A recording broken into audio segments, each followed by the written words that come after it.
I was wearing my sister's wedding dress when Alpha Damian Blackthorn lifted the veil. He was supposed to mark Celeste, not me.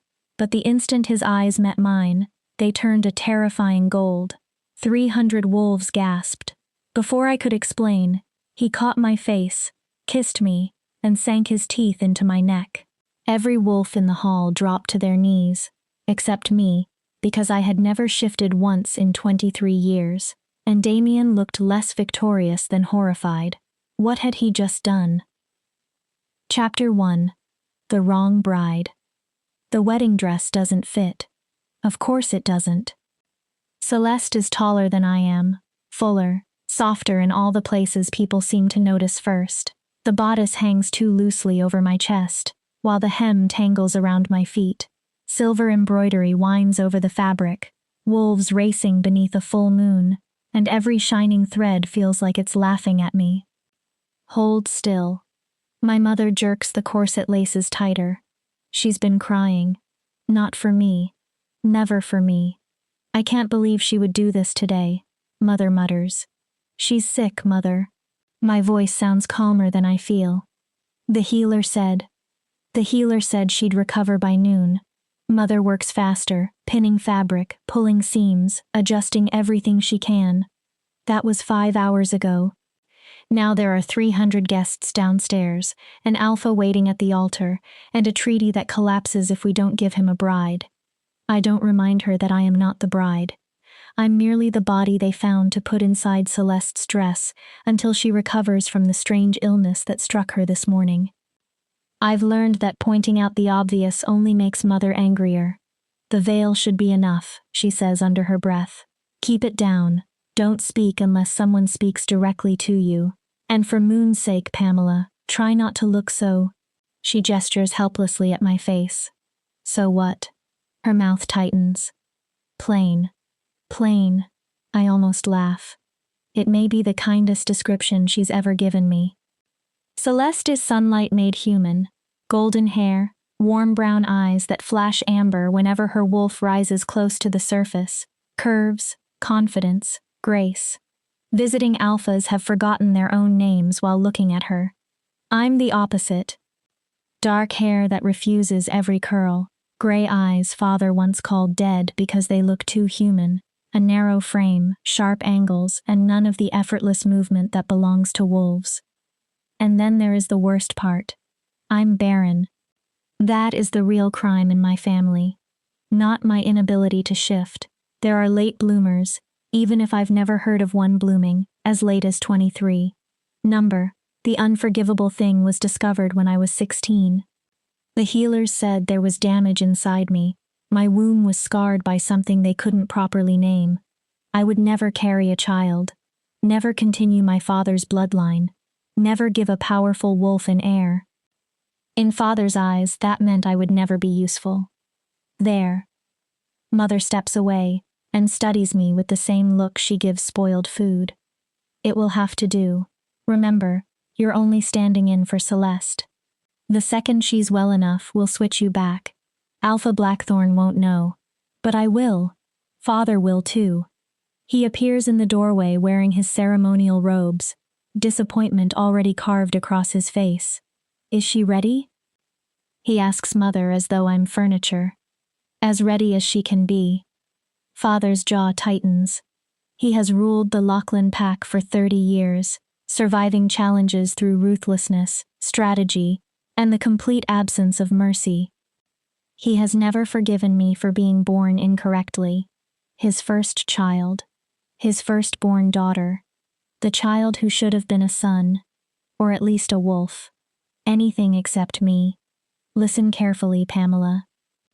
He still doesn't look directly at me.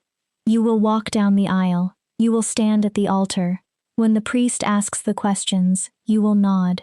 You will not speak. Yes, Father. Your voice sounds nothing like Celeste's. His gaze flicks toward the veil.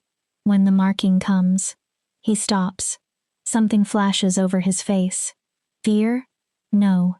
Calculation. The veil should prevent complications.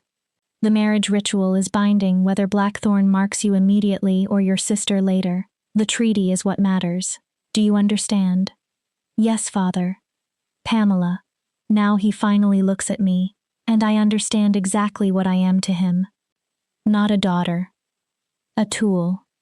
If you destroy this alliance, if you cost me the Blackthorn Treaty, I will dissolve your place in this family. My stomach twists. We'll send you to one of the human settlements. You've always been more human than Wolf anyway. The threat cuts straight through me. The human settlements. Places where wolves without packs slowly disappear from themselves. No shared bond, no purpose, no belonging, nothing except survival. I understand, I whisper. Good. Father turns away, then pauses at the doorway. Your sister is the valuable daughter, Pamela. Remember that. Whatever happens today, Celeste's happiness matters more than yours ever will. He leaves. Mother follows him, pressing a silk handkerchief to her eyes. Neither of them looks back. I remain alone, trapped inside my sister's wedding dress, preparing to live my sister's life for however long they need me. And I do what I've always done when the truth becomes unbearable. I tell myself a story. Once upon a time, there was a girl made from moonlight and wishes. She wasn't broken. She was simply different. And sometimes, in the right story, different could become something magical. A knock destroys the fantasy. It's time. The ceremony hall is breathtaking and terrifying. 300 wolves from more than a dozen packs fill the enormous space. Their combined energy presses against my skin until breathing feels difficult. Power, pack bonds, wolf, everything they possess and I don't. Father's beta, Thomas, escorts me down the aisle. I keep my head lowered and concentrate on not falling over Celeste's hem. The veil is thick. Faces blur behind it. Individual features disappear. But I feel him before I properly see him. Alpha Damian Blackthorn. His presence hits me like pressure before a storm. Massive, ancient, controlled. Damian is only 30, yet he commands the largest pack in the Northern Territories. Stories follow him everywhere. That he killed his own father in a challenge. That he has never lost a fight. That he chose Celeste because he needed a powerful Luna capable of producing equally powerful heirs. I am none of those things. Thomas brings me to the altar and releases my arm. I make the mistake of looking up. Damian Blackthorn is beautiful in the way a predator is beautiful. Dark hair, darker eyes, hard cheekbones, a sharp jaw, stillness that feels more dangerous than movement. He wears traditional black ceremonial clothing embroidered in silver, matching the wolves stitched into Celeste's dress. He is looking at me. Studying me. His head tilts. His nostrils flare almost imperceptibly. My pulse explodes. Can he smell the difference? Does Celeste smell completely different? The priest begins. His words become meaningless beneath the pounding of my heart. I nod when I'm expected to.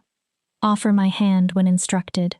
Silver cords are wrapped around our wrists. For wolves, silver burns. For me, it's only cold. The priest turns toward me. Do you, Celeste Lachlan, accept this alpha as your mate, his pack as your own, and your bond as eternal? I nod. Silent, obedient. And do you, Damian Blackthorn, accept this wolf as your mate, your Luna, and your bond as eternal? I do. His voice is deep, rough, controlled. The priest raises his hands. Then by the power of the moon goddess and the oldest laws of our kind, I pronounce you mated. Alpha, you may mark your Luna. My breathing stops. This is where Celeste should be. His teeth should enter her skin. The plan is simple. The veil remains in place. He marks the woman he believes is Celeste.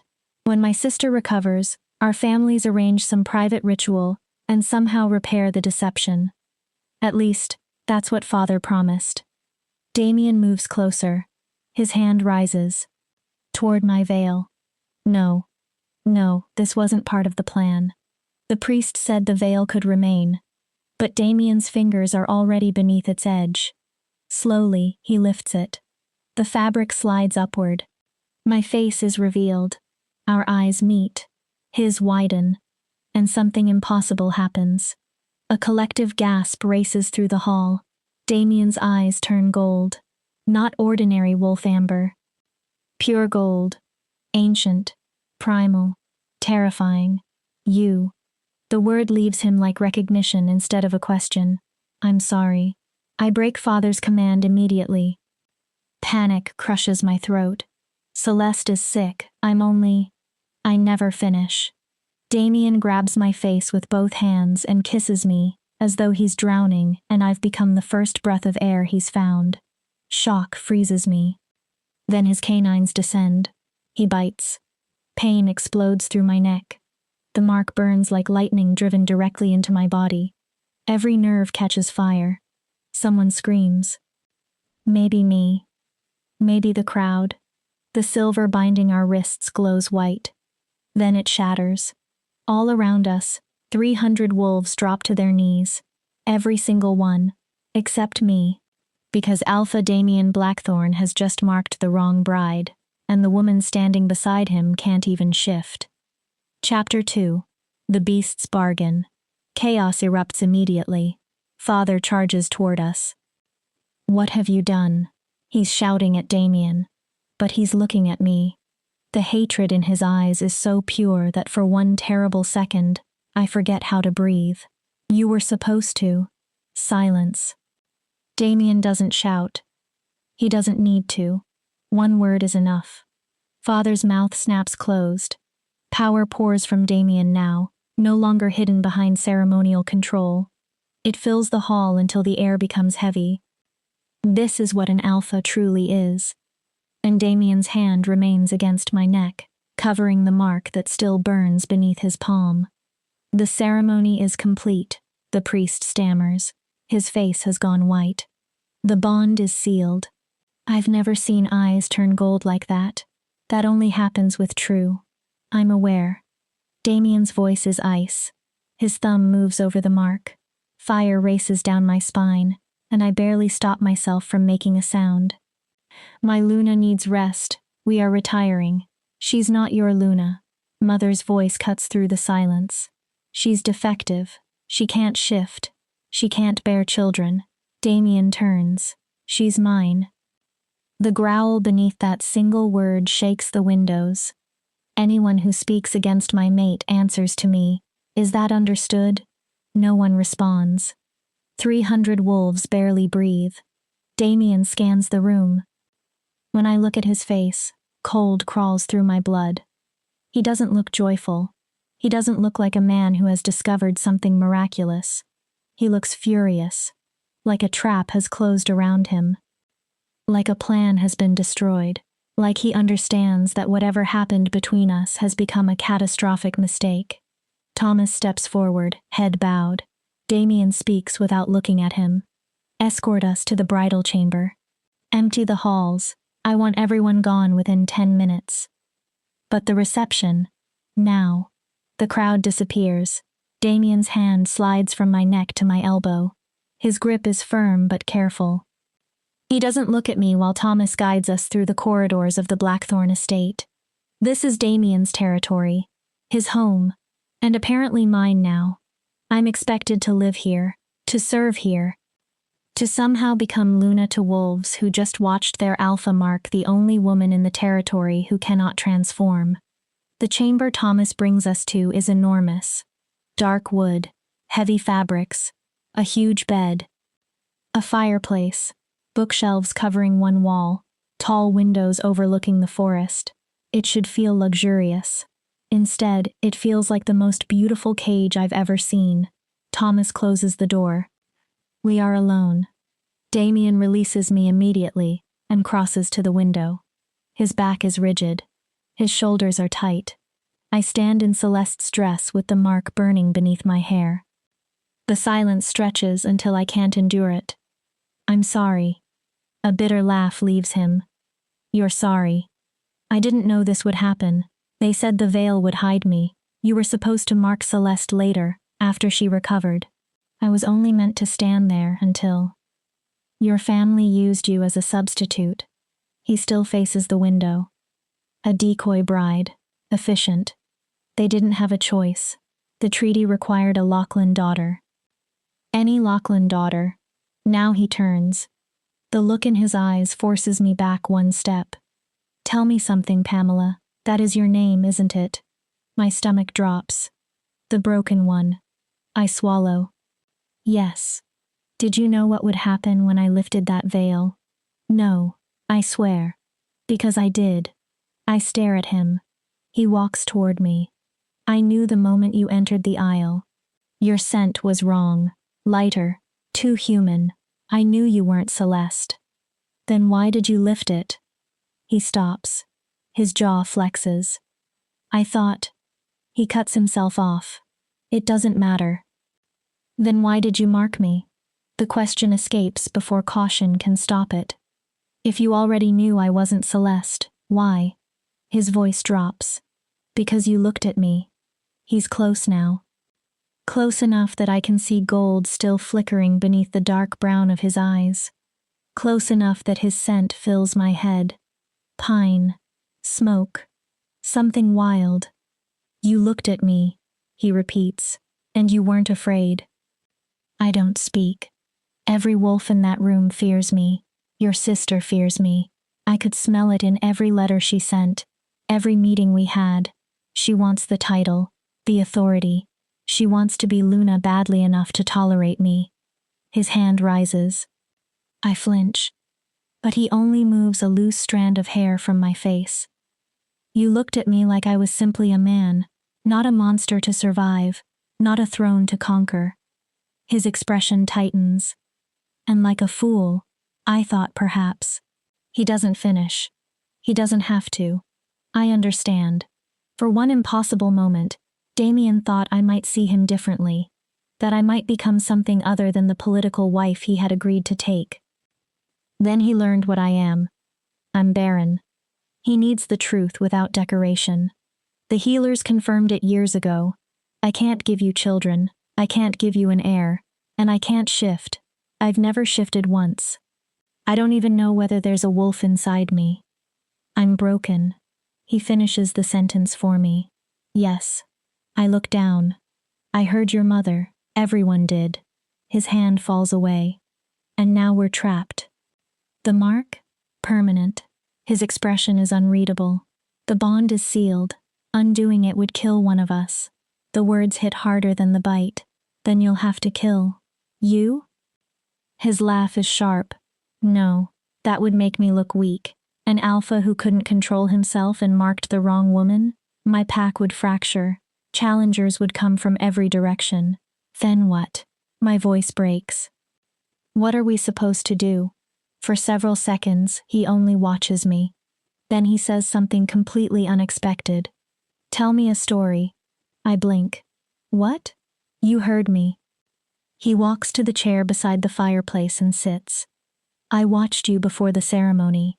Your lips were moving. You were telling yourself something. He gestures toward the chair opposite him. What story? It feels like a test. Like some invisible blade hangs above me, and the wrong answer will bring it down. But lying has never been one of my talents. I was telling myself I was a girl made from moonlight and wishes. His eyebrows lift slightly. That being different wasn't the same thing as being broken. That, in the right story, different could be magical. And do you believe it? No. The answer hurts. No. I think different usually means broken with a prettier name. Something changes in his expression. Not kindness, but something less hard. At least you're honest. He settles deeper into the chair. That's rare. Here's our situation, Pamela. We're publicly mated. The bond is genuine and permanent. Rejecting you would damage my authority. Keeping you destroys the future of my bloodline. My fingers curl into the skirt. I need heirs. Strong wolf heirs. You cannot provide them. I know. I've always known. That's why father could threaten me with exile so easily. That's why no wolf ever wanted me. Damian continues. There may be another solution. Hope rises before I can stop it. What solution? An heir is not legally required to come from my mate. Northern law says an alpha must produce an heir. It doesn't specify that his Luna must bear the child. My hope turns cold. You want another woman. A breeding partner. His tone is almost clinical. Temporary, discreet. She bears the child. You acknowledge that child is ours. The pack accepts the heir. A mistress. If you insist on calling it that. And what would I be? Safe. The word lands differently from everything else. You would have rank, protection, a home. No one could send you to a human settlement. You would have freedom, within reason. His eyes flick toward the shelves. And access to the library. I noticed you looking at it. I own more than 10,000 books. Books. Safety. A home. A place in the world. It is more than anyone has ever offered me. All I would need to do is smile beside him, while another woman gives him everything I never can. And if I refuse? His expression hardens. Then, ancient mating law gives me rights over you that override ordinary pack law. Cold moves through me. I could lock you in this room. I could make your life unbearable until you agreed. He pauses. I won't. His gaze doesn't leave mine, but I could. You need to understand your position. His voice lowers. You're mine now, whether either of us intended it or not. There it is. The monster everyone whispers about. Controlled. Civilized. Dangerous anyway. I should be terrified into obedience. Instead, I hear myself say, what if I gave you something else? One eyebrow rises. What could you possibly have that I want? A riddle. Silence. He stares at me. A riddle. Yes. He says it as though testing whether the word itself is absurd. You answer correctly, and I accept your arrangement. The other woman. The heir. Playing Luna. Everything. Interest enters his face. And if I answer incorrectly? Then you give me 1 month. His eyes sharpen. 1 month where you actually try. No mistress. No arrangements, just us. You try to see whether this bond could become something real. I've lost my mind. There is no other explanation. I'm gambling my future on a riddle, because some foolish part of me refuses to accept that the man who marked me because I looked at him without fear wants nothing more. You're serious. He leans forward. You want to gamble your entire future on a riddle? I want to be more than decoration. My voice steadies. More than the broken wolf pretending to be Luna. If I'm trapped in this bond, I want to be trapped with someone who at least tried to see me as a real person. The fire crackles between us. Finally, Damian rises. He crosses the room. This time, when he reaches out and lifts my chin, I don't flinch. One riddle. His eyes hold mine. One chance. If I solve it, you become my obedient Luna, and I handle the heir problem my way. Yes. If I fail, I give you a month of genuine effort.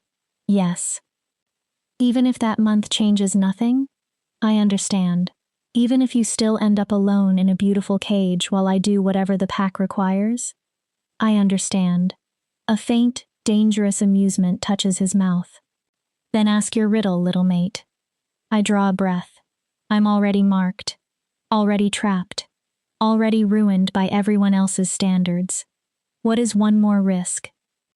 What is the thing that breaks when you name it, but becomes stronger when you keep it? It cannot be bought, stolen, or forced. It weighs nothing, yet it can carry the world. It is fragile, yet unbreakable. Damian's eyes narrow. He thinks. Really thinks. Silence, he says eventually. That's the obvious answer. Silence breaks when spoken and grows through keeping. Is that your answer? No. He rises and begins pacing. Too simple. Then he stops. Trust. My heart jumps. Trust can be destroyed the moment you demand it outright. It grows through what people quietly do over time. It can't be bought or forced. He's close. Very close. Once genuinely given, it can become almost impossible to break. Is that your answer? Again, he pauses, then turns fully toward me. Love. His voice is quiet. The answer is love. My pulse stops. Love breaks when it becomes an obligation, when someone demands it. But real love becomes stronger through keeping it, choosing it again and again. He steps closer. It can't be purchased. It can't be stolen. It can't be forced. His gaze pins me. It weighs nothing and still carries impossible burdens. It's fragile enough to destroy a person and strong enough to survive almost anything. I can't move. He's right. Completely right. The feared monster of the Northern Territories. The ruthless alpha who proposed using another woman to produce his child. He understood what I was truly asking.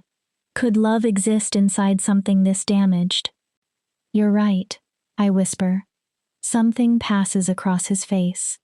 Not victory exactly. Something far more complicated. But the result is the same. He won, which means I lost.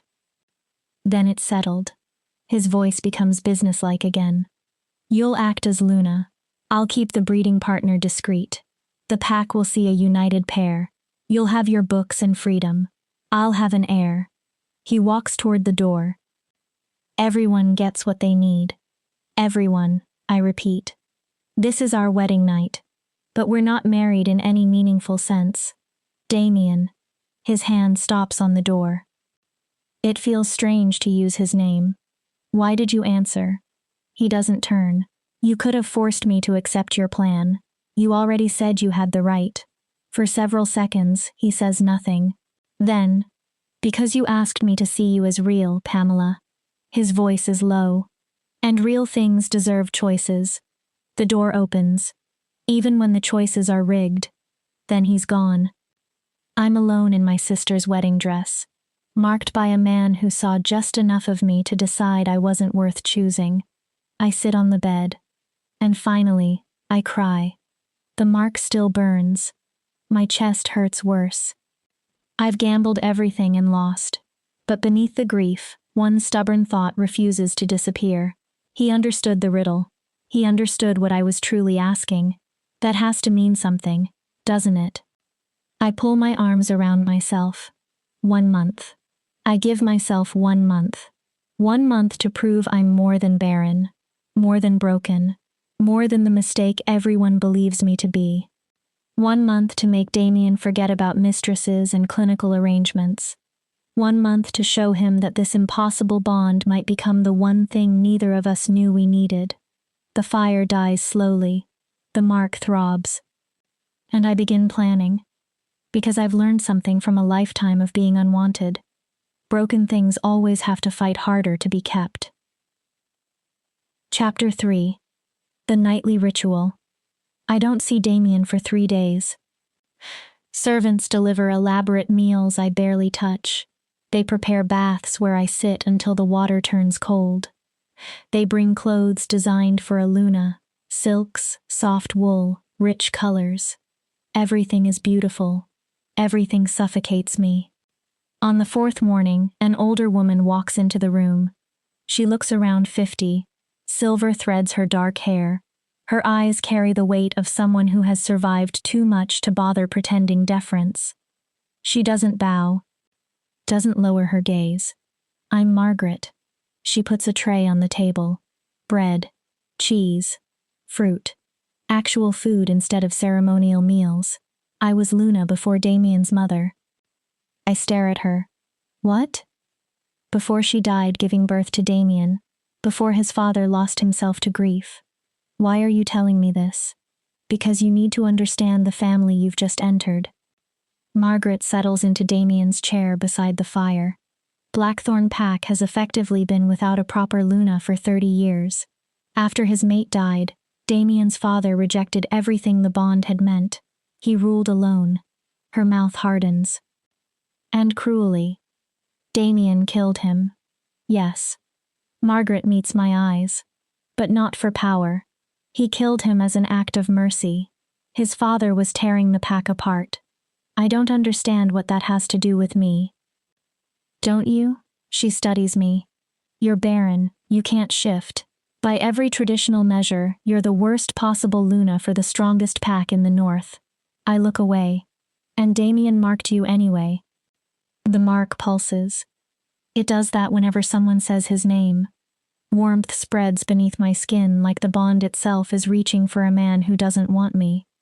He made a mistake. I swallow. He's already found a way to correct it. Has he? Margaret walks toward the shelves and runs her fingers along the spines. Do you know Damian built this library himself?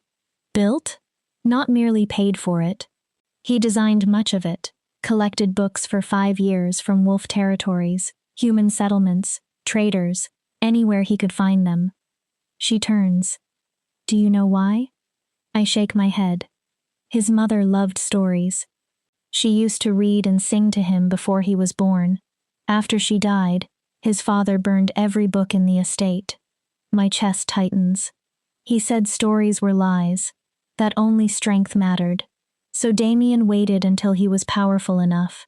Then, after his father died, he rebuilt everything.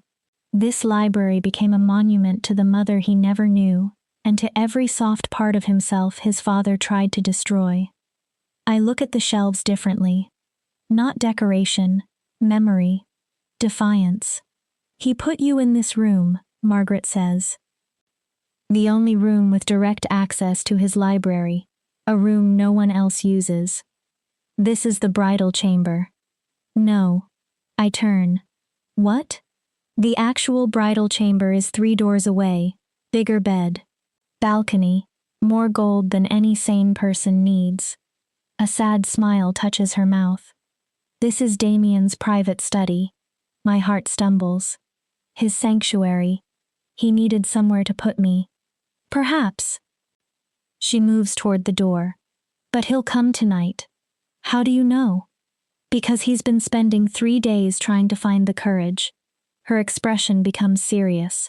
When he comes, don't let him run. I don't know how. Yes, you do. She glances toward the books. You gave a dangerous alpha a riddle about love when you should have been negotiating for survival. You've already shown you can see beyond the monster. She opens the door. The question is whether you're brave enough to keep looking. Then she's gone, and I'm left with 10,000 books. And something even more dangerous. Hope. Damian arrives at midnight. I'm curled beside the fireplace pretending to read. The door opens almost silently.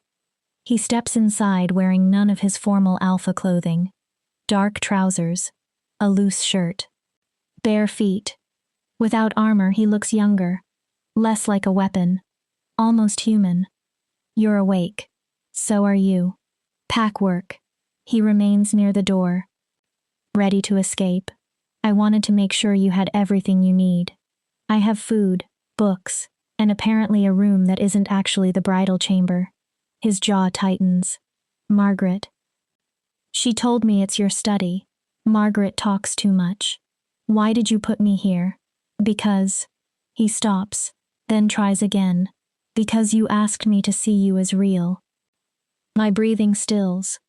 Real things deserve beauty. He glances around the room. This has always been the most beautiful place in the estate, at least to me. The admission hangs between us. Exposed. Dangerous. He gestures toward my book. What are you reading? Fairy tales. Wolf tales? Human ones. What's the difference?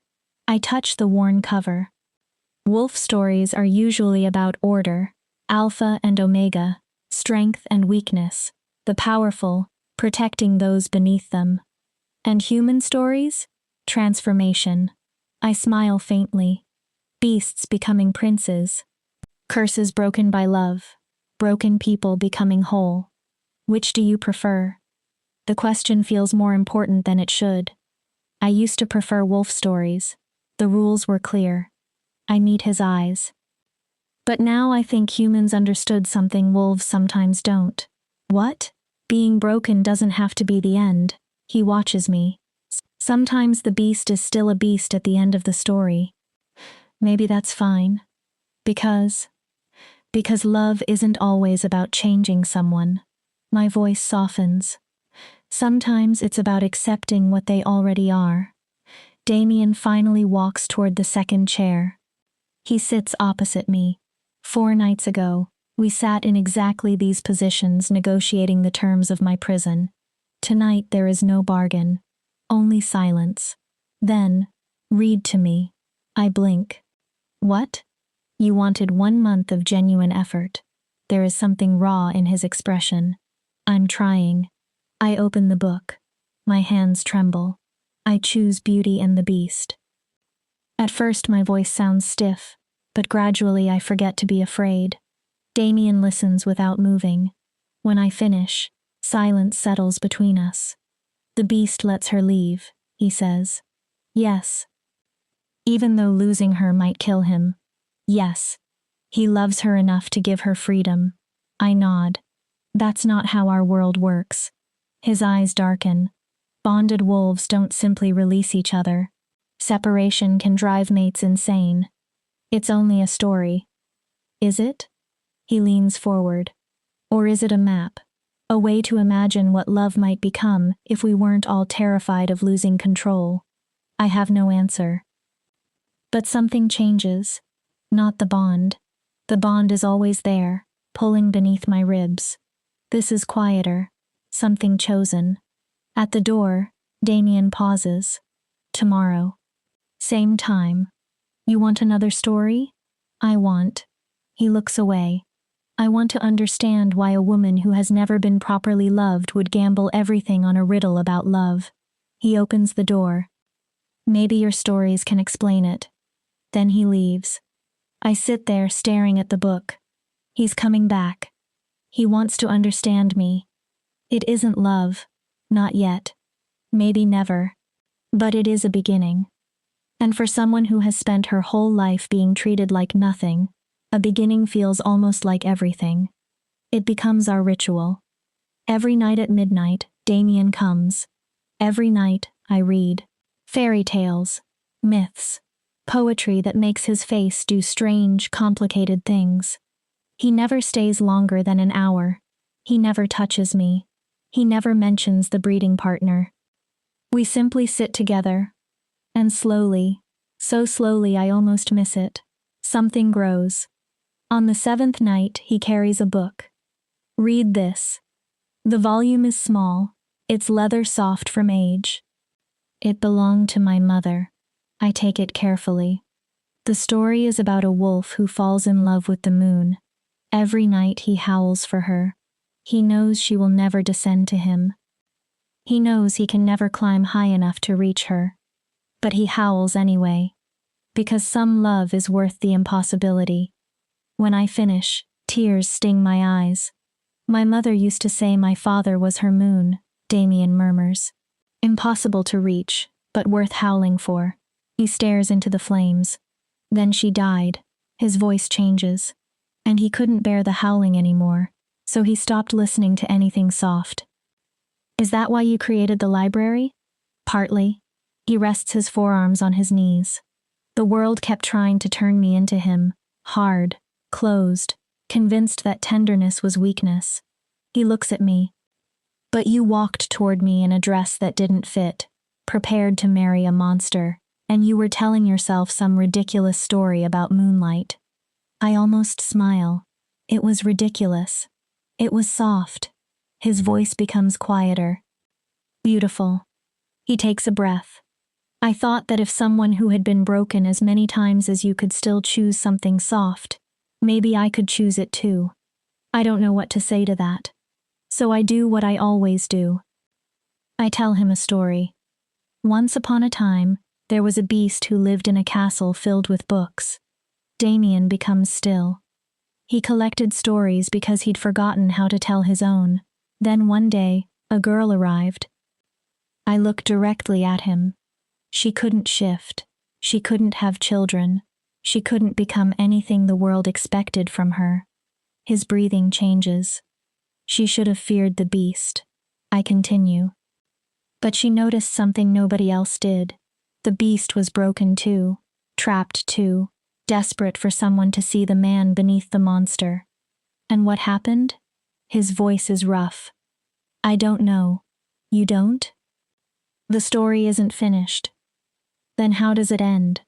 I hold his gaze across the fire. How do you want it to end? Damian stands abruptly.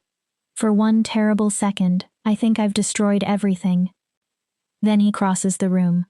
He kneels before my chair until we're eye to eye. His hand cups my face. The gentleness steals my breath. I want. His thumb moves over my cheek. I want to learn how to become the beast who deserves the girl. My chest hurts. But I don't know whether enough softness survived inside me. Then let me help you find it. The words barely make a sound. That's what this month should be for. Not proving I'm enough for you. I cover his hand with mine. Finding out whether we could become enough for each other. Electricity rushes through the bond. You're dangerous, little mate. Why? You make me want impossible things. Like what? A real marriage. His jaw tightens. A partner instead of an alliance. He hesitates. Like? Love? I finish it for him. Yes. His voice is almost nothing. Love. The kind in your stories. The kind that accepts the beast without demanding he become a prince. Then stop calling it impossible. My fingers close around his. Start calling it ours. For a long moment, neither of us moves. Damian kneels. I remain in the chair. Our hands stay tangled. The fire throws our shadows together until they look almost like one creature, instead of two damaged people trying to discover whether their broken edges can fit. Then Damian rises. The absence of his touch aches. Tomorrow night. He walks toward the door. Same time. What story? He looks back. For the first time, I almost see a smile. Surprise me. A pause. You're good at that. He leaves. I let myself feel hope. Real hope. Dangerous hope. The mark on my neck pulses warmly. And for the first time since Damian bit me, it doesn't feel like a brand. It feels almost like a promise. Chapter 4. The Library of Secrets. On the 14th night, everything changes. I'm waiting beside the fireplace with an old book of wolf legends when Damian arrives. Early. And Margaret is with him. She carries a tray holding 2 glasses and a crystal decanter filled with amber liquid. She sets it down, gives me a meaningful look, and says nothing except, "Don't waste this." Then she leaves. Damian pours 2 glasses. Whiskey. He offers one to me. My mother's recipe, wildflowers and mountain honey. Our fingers brush as I take it. The bond hums. You've never brought alcohol before. I've never needed courage before. Instead of sitting, Damian goes to the shelves. His fingers move over the books. There's something you need to know. My stomach tightens. Once I show you, I can't take it back. You'll know something no one knows, not even my beta. Why tell me? Because you gave me a riddle about love, and then spent 2 weeks reading fairy tales as though you genuinely believe them. He takes down a large leather book with no title. And because you're either the bravest person I've ever known or the most foolish, I haven't decided which. He sits on the floor, back against his chair. The gesture is so casual that I lower myself beside him. Our shoulders nearly touch. He places the book between us. This is the truth about the curse. The pages are filled with journals. Different handwriting, different generations. What curse? The Blackthorn curse. He looks at me. The reason my father went mad. He turns a page. The reason I never took a mate before you. I catch fragments. 3 forms. Couldn't distinguish reality. Full moon. Madness. I don't understand. Damian drinks deeply. For 6 generations, every Blackthorn alpha has carried the same curse. He sets the glass down. When we find our true mate, not someone chosen for politics, but the person the moon goddess binds to us, we see that mate in 3 different forms. My skin goes cold. 3? 3 versions of the same person. His mouth tightens, and we cannot tell which is real. He tells me about his father. Damian's mother appeared to him in 3 forms. One gentle, one cold and manipulative, one wild and dangerous. All identical in body, completely different in nature. His father spent years trying to identify the true woman beneath them. The obsession poisoned him. When she died, Damian says, some part of him was relieved. My stomach turns, because death reduced her to one version. That's horrible. Yes. He turns another page. A drawing fills it. 3 women. The same face. 3 expressions. This was how he drew her. Again and again. My voice becomes small. Do you see me that way? Damian doesn't answer. He doesn't need to. Tell me. He traces the page with one finger. The first Pamela is exactly what the world says you are. My body stiffens. Broken. Barren. Almost human. Unable to shift. Unable to give me children. Everything my pack should reject in a Luna. Each word cuts. Fragile. Weak. A liability. I force myself not to look away. The second? Cunning. His gaze goes distant. She used the riddle to trap me. Uses stories to soften me. She studies every weakness, waiting until she can destroy what I've built. My heart beats harder. A spy, perhaps. Or simply a woman intelligent enough to recognize vulnerability and exploit it. And the third? Damian becomes silent. Please. Finally, his eyes find mine. The third is perfect. I stop breathing. She's brave, honest. She sees life through stories because reality has been cruel to her. His voice drops. Her barrenness isn't a defect. It's freedom. No one can reduce her to political breeding. He looks almost haunted. She doesn't shift because she doesn't need a wolf to be strong. Her strength is quieter. His fingers tighten around the book. Unbreakable. My eyes burn. She's everything I've been howling for without knowing what I wanted. His expression fractures. And she frightens me more than the others. Why? Because if she's real and I drive her away, he swallows. I become my father. Mad.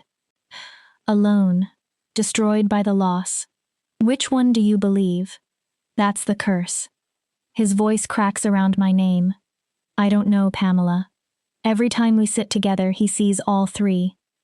When I read to him, he doesn't know whether I love stories or whether I'm deliberately making him vulnerable. When I touch him, he doesn't know whether it's affection or strategy. When I look at him like he's a man instead of a monster, he can't tell whether it's genuine or simply the best lie anyone has ever told him. What are we supposed to do? I don't know. He closes the book. My father decided the dangerous version was real. He became suspicious of everything my mother did. His face goes cold. He treated her with cruelty until he destroyed her. But she died in childbirth. Her body did.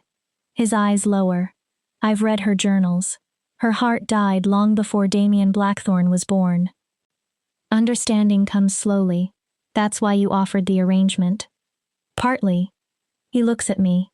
If I never fully believe any version of you, then no version can destroy me. Distance felt safer. His hand finds mine. But then you asked me for stories. Our fingers intertwine. And sometimes, while you're reading, all 3 versions overlap. For a second, I think I can see you. What if the curse itself is lying? He watches me. What if there has only ever been one Pamela, and the curse simply makes you question whatever is directly in front of you? That's what I'm trying to understand. His thumb moves across my palm. That's why I return every night, why I listen, why I'm showing you this. Then ask me. The force in my own voice surprises me. Don't guess. Don't sit alone wondering whether I'm manipulating you. Ask. Would you tell me? Yes. Would you? The question kills my certainty. He explains it himself. The manipulative Pamela would lie perfectly. The frightened Pamela might lie to survive. Only the perfect Pamela would always tell the truth. And that is the version he's most afraid to believe. We're trapped. He can't trust what he sees. I can't prove myself. The curse has built a wall between us. What happened to the other Blackthorn alphas? I suddenly ask. 6 generations. Someone must have beaten it. Damian's expression becomes darker. No one did. Some went mad. Some destroyed their mates. Some chose solitude because risking love seemed worse. The curse has never been broken. Then maybe we're trying to solve the wrong problem. He frowns. What? Maybe the curse doesn't need to be broken. I turn toward him. Maybe it needs to be accepted. That makes no sense. You see 3 versions of me. I force myself onward. What if all 3 are real? Pamela. I am barren. I am weak in many of the ways wolves value. That's real. He goes silent. And I am capable of manipulation. I give him a sad smile. I used a riddle to force you into a bet. His mouth almost moves. I could be dangerous if I chose to be. I breathe in. But I'm also the woman who still believes in fairy tales. The woman who wants this bond to become real. My voice trembles. The woman falling in love with a beast who brings me his mother's books and drinks her whiskey, and shows me the parts of himself he thinks will make me run. Damian stares at me. I continue. What if your father failed because he needed your mother to be only one thing? Good or evil, safe or dangerous, loving or manipulative. But people aren't one thing. We contradict ourselves. We can be weak and strong, afraid and brave, kind and dangerous, all at once. So I should accept that you might manipulate me? You should accept that I can. I take his hand. Then choose to trust me anyway. He becomes very still. Not because you know I'll never hurt you, because nobody can know that. The fire cracks. But because living in permanent suspicion is another kind of madness. A clock somewhere in the estate strikes midnight. You're asking me for faith. I'm asking you to do what the beast did. My heart pounds. Love me enough to risk being wrong. His eyes burn gold around the edges. And if you're the dangerous version, if this entire conversation is manipulation, I smile. Then at least you'll be destroyed by someone who loved you enough to make you believe in fairy tales first. For one stunned second, he simply looks at me. Then Damian Blackthorn laughs. Actually laughs. Short. Surprised. Almost painful. You're either the wisest woman I've met or the most dangerous. Maybe both. Maybe. I lean closer. Maybe it doesn't matter, because you're choosing me anyway. Is that confidence? His face comes nearer. Or manipulation. Does it matter? We are close enough that I can see gold moving beneath brown. The curse fighting something else. Hope. Want. The possibility that 2 broken people might save each other without changing what they are. Read to me. His voice is quiet. No more curses tonight. So I read. The story is about a wolf who loses his voice in battle. He can never howl again. He believes that makes him useless until he meets a deaf wolf who shows him that communication was never only sound. It's presence. Showing up. Staying. When I finish, Damian's head rests against my shoulder. I'm tired. His voice is barely audible. Of seeing 3 versions? Yes. Of trying to solve everything? Yes. Of being strong every moment of every day. A longer pause. Yes. Then don't be strong here. If I'm weak, I'm vulnerable. Yes. If I'm vulnerable, you can destroy me. Yes. I look down at him. I could. His body goes still. But I won't. Promise. I promise. The word echoes through me. Promise. Suddenly, I understand my own riddle differently. The thing that breaks when named. The thing strengthened through keeping. Not only love. A promise. choosing someone when certainty is impossible, trusting while fear still exists, returning every night even when every instinct says closeness is dangerous. Damian lifts his head. I want to try something. What? It might make the curse worse. That does not sound reassuring. I need to know whether the bond can recognize truth, even when my eyes can't. My breath catches. All right. He turns toward me. One hand cups my cheek, then the other. He holds my face as though I'm precious. Tell me something true. About what? You. Not the story you tell yourself. Something you've never admitted to anyone. I close my eyes. I'm glad Celeste got sick. His fingers tighten slightly. I'm glad I was the one who walked down that aisle. The confession hurts. Even knowing everything that happened afterward, I'd rather be trapped here with you than free somewhere without you. My throat closes. And that makes me feel horrible, because Celeste wanted you first. She was supposed to have you. I open my eyes. But I can't make myself wish it had happened differently. My turn. Damian's voice is rough. I knew you weren't Celeste before I lifted your veil. I stare at him. Your scent was wrong. Your heartbeat was different. Everything about you told me another woman was standing there. Then why? Curiosity. He swallows. Recognition. Something inside me recognized something inside you before I understood what it was. His eyes hold mine. I marked you knowing you weren't Celeste. My heart races. Knowing what? Enough. His mouth twists. Knowing about your inability to shift, knowing you were considered barren. He draws closer. And I did it anyway, because you were the only real thing in a room full of performance. His face is inches away. Gold and brown battle inside his eyes. Which version am I now? I whisper. All three. A pause. None. He breathes. I don't think it matters. Then he kisses me. Not like the marking. That had been violence and instinct and possession. This is a question. A hand reaching into darkness and hoping another hand will answer. His lips move gently over mine. The bond explodes. Warmth rushes through every bone in my body. When we separate, both of us are trembling. That felt real. It was.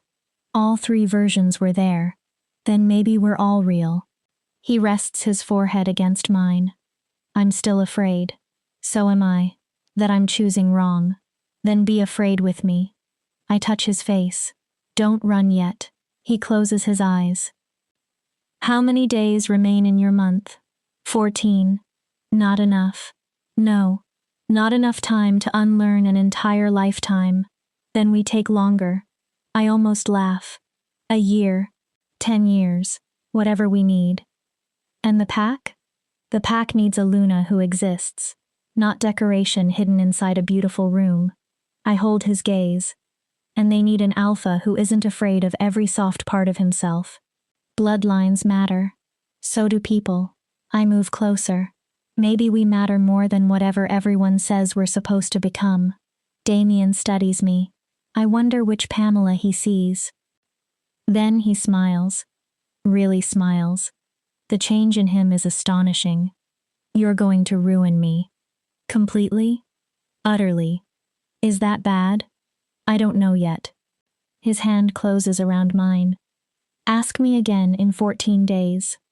Instead of leaving, Damian walks toward the bed. Stay. The word escapes me. He turns. I mean, heat rushes into my face. Not for anything, just sleep here. His expression softens. Let me prove being close to me doesn't automatically destroy you. Every lesson from his father should make him refuse. Instead, Damian starts removing his boots. Just sleeping. Just sleeping. We lie on opposite sides of the bed. A careful distance separates us. Darkness fills the room. Then his hand moves across the space between us. I meet it halfway. Tell me another story, he murmurs. So I tell him about a beast and a girl. about two broken people learning that being damaged wasn't the end. Only the middle, about a curse created not only by magic, but by the belief that someone could never be worthy of love exactly as they were. Before I reach the ending, Damian falls asleep. His fingers remain intertwined with mine. The bond hums between us. For the first time since the mark burned into my neck, peace feels possible. Maybe this disaster could become beautiful after all. Chapter 5. The Shifting Truth. I wake to sunlight. And an empty bed. Panic hits instantly. Was last night real? The whiskey? The curse? The kiss? Then I see the note. It lies on Damian's pillow. His handwriting is sharp and precise. Pack business.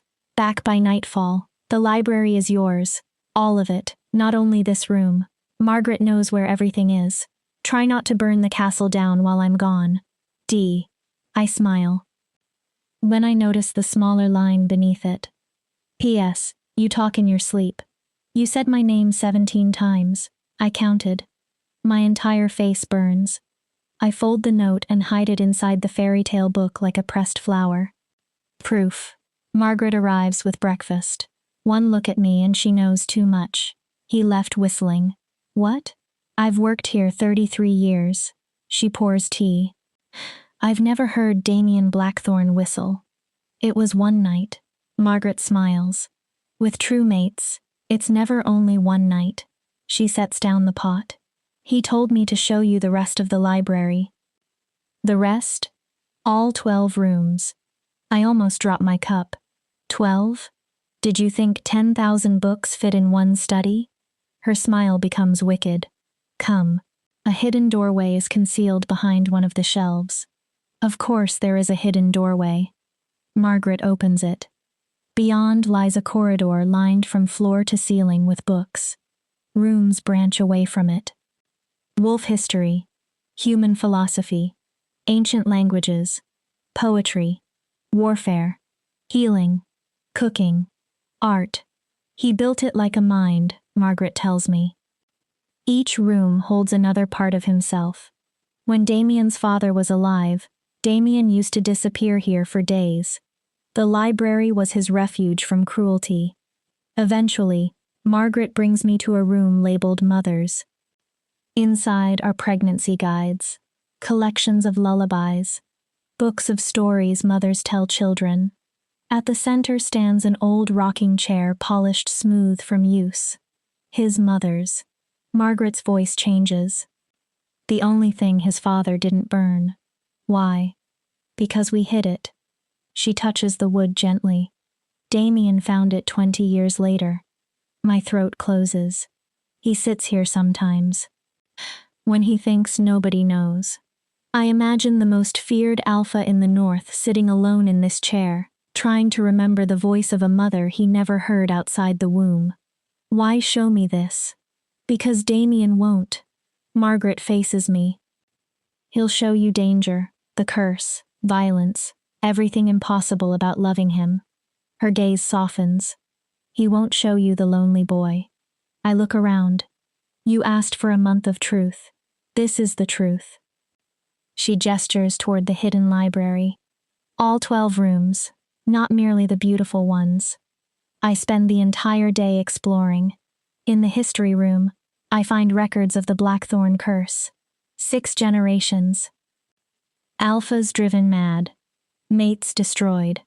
Some alphas killed themselves. Others killed the women they loved. None found peace. Then, in the poetry room, I discover a journal. Damian's handwriting. Recent. I know I shouldn't read it. Then I see my name. Day 3 since the marking. She hasn't tried to escape. She doesn't beg. She doesn't bargain. She simply sits in my study and reads as though none of this is happening. I see 3 versions. Victim, spy, saint. I can't tell which one is real. I turn the page. Day 7. She asked for stories. Nobody has ever asked anything so simple from me, and nothing has ever felt more dangerous. I told her there would only be an arrangement, but she gave me that ridiculous riddle and I had to answer it. Had to prove I understood what she was really asking. I don't know whether that makes me the fool or her the genius. Another entry. Day 12. She fell asleep while reading tonight. I watched her for an hour. Heat floods my face. When she sleeps, I only see one woman. No performance, no strategy, just a girl who talks about moonlight as though it exists. I want to touch her face. I didn't. I couldn't risk it. Then, day 14. I told her about the curse. I kissed her, slept beside her like we're actually married. I'm doing everything my father warned me against. Getting close. Letting her see weakness. Choosing hope instead of safety. Tomorrow, she'll probably use all of it against me. Tonight, I don't care. I close the journal. My hands are shaking. He's been studying me every day. Trying to understand me. Exactly as I've been trying to understand him. We're both prisoners of the same question. What is real? And what happens if we choose wrong? Damian returns near sunset. I'm waiting with his journal. He sees it instantly. You read that. Not a question. Yes. I hold it tighter. And I think we need to stop solving each other. His expression changes. We're people, Damian, not riddles. He takes the journal from my hands and puts it aside. I counted something today. What? 73 pack members asked me about you. I stare. They asked when they'll meet their Luna, whether the rumors are true, whether you really can't shift, whether you're Barren. His mouth hardens. Some asked whether I'm keeping you hidden because I'm ashamed. What did you say? That you're recovering from the marking. He steps closer. But we can't hide forever. Fear curls inside me. They'll see everything I can't do. Yes. They'll question your judgment. Probably. Then why do it? My mind flashes to his original arrangement. Why not let me remain hidden? Why risk everything? Because we're past that. He takes my hand. I'm tired of pretending you aren't the most interesting thing that's happened to me in 30 years. My heart stumbles. I'm tired of letting a curse decide how I live. His expression becomes serious. I want to present you as my actual Luna. I stop breathing. Not decoration, not a political solution. His hand tightens around mine. The woman I'm choosing. You're choosing me? I'm trying. He almost smiles. I still see 3 versions. I'm still terrified I'm wrong. He pulls me closer. But I'm choosing to believe that perhaps all 3 are real. His voice drops. And perhaps I can love all of them. The word love enters the room like fire. But I need you to choose too. What? Not only me. He looks toward the hidden doorway. Pack life. Duties. Ceremonies. Wolves studying every movement you make. His gaze returns. Can you stand beside me knowing they'll judge you? I imagine it. Hundreds of wolves. Everyone capable of doing what I can't. Their eyes. Their whispers. Then I remember Damian whistling. His journal. 12 rooms built because a boy refused to let the world burn every soft thing inside him. Yes. His brows lift. Even though you're afraid. Especially because I'm afraid. I smile slightly. Someone told me being afraid with someone is braver than being safe alone. Damian smiles back. Sounds like a very wise person. She's improving. He kisses me. Deeper this time. The bond flares. When we separate, his breathing is uneven. The gathering is in 3 days. Gathering? Full moon. Every blackthorn wolf will attend. His face becomes serious. They'll all shift. My stomach sinks.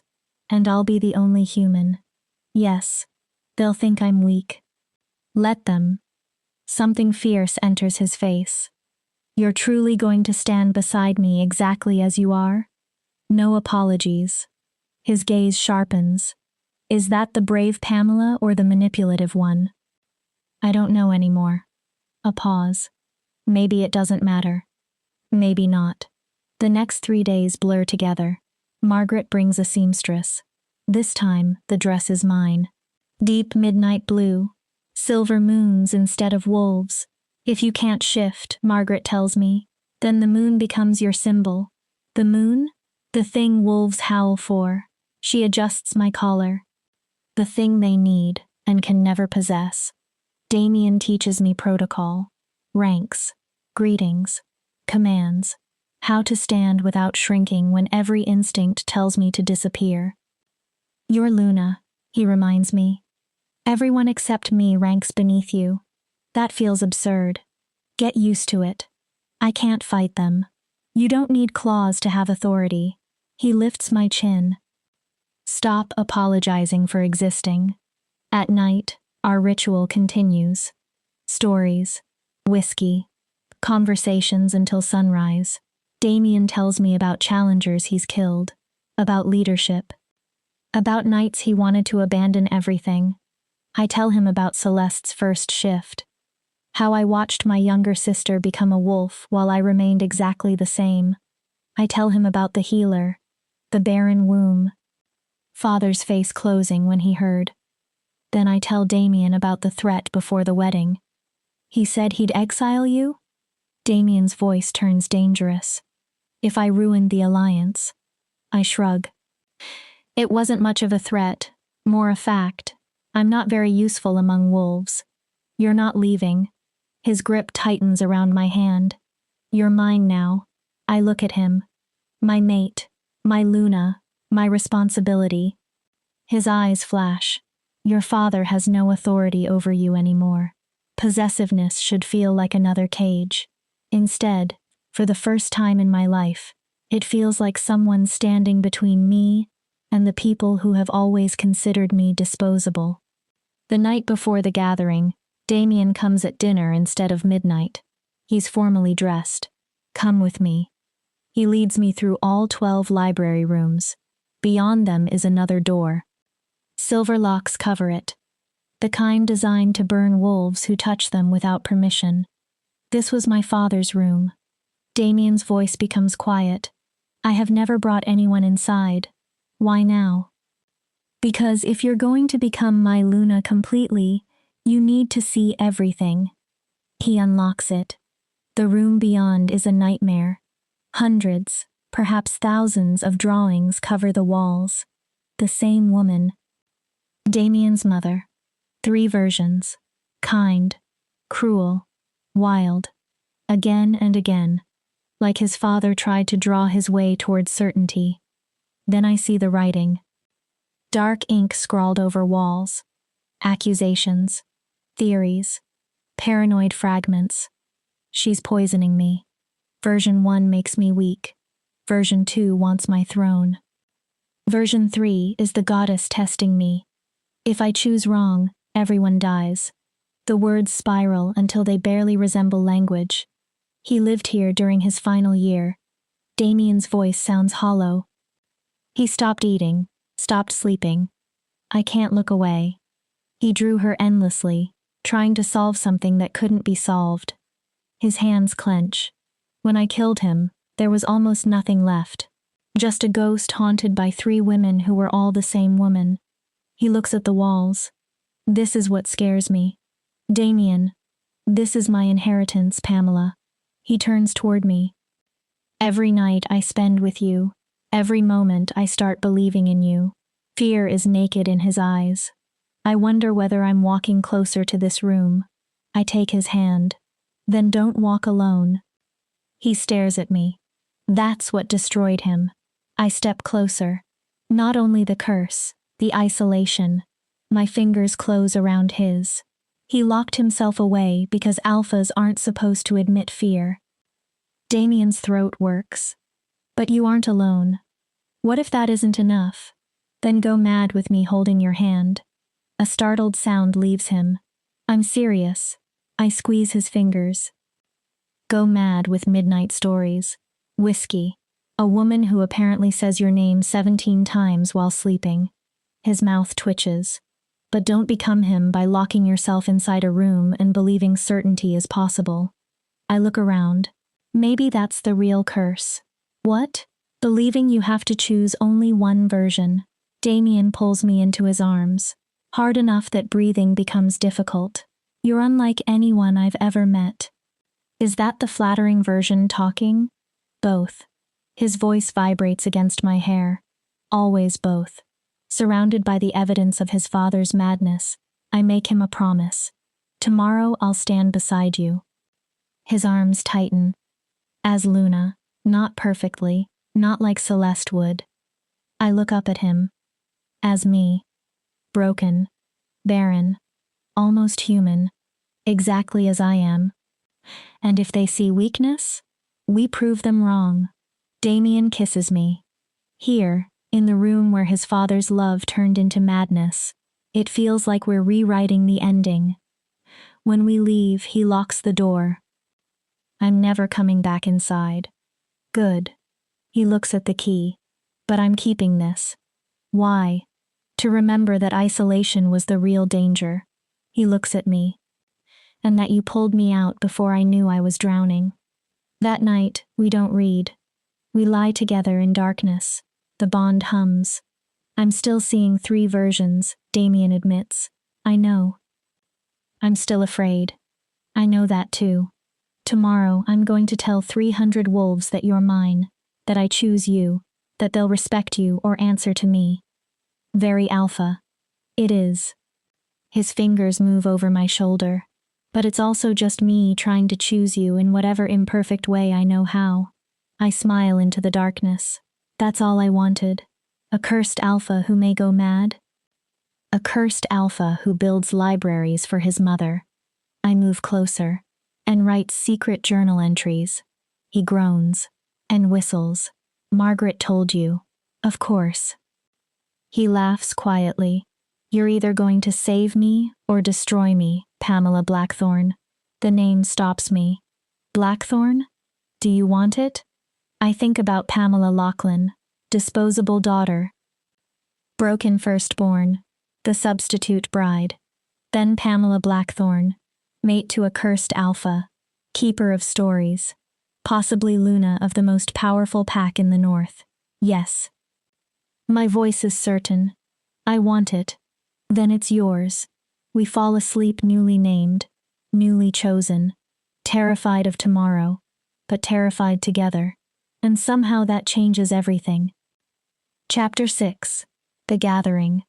The full moon rises over Blackthorn territory like a silver eye. I stand before a mirror while Margaret fastens my dress. Our room now. Mine and Damian's. The midnight blue fabric moves like water. Silver moons catch the light. I look important. I look like I belong. I look like a lie. Stop. Margaret catches my expression. You're Luna, start behaving like one. I can't shift. I know. When they run, I'll be standing there like the moon they're all howling toward. She grips my shoulders. Listen carefully. You are not less because you cannot become a wolf. What if they reject me? Then Damian handles it.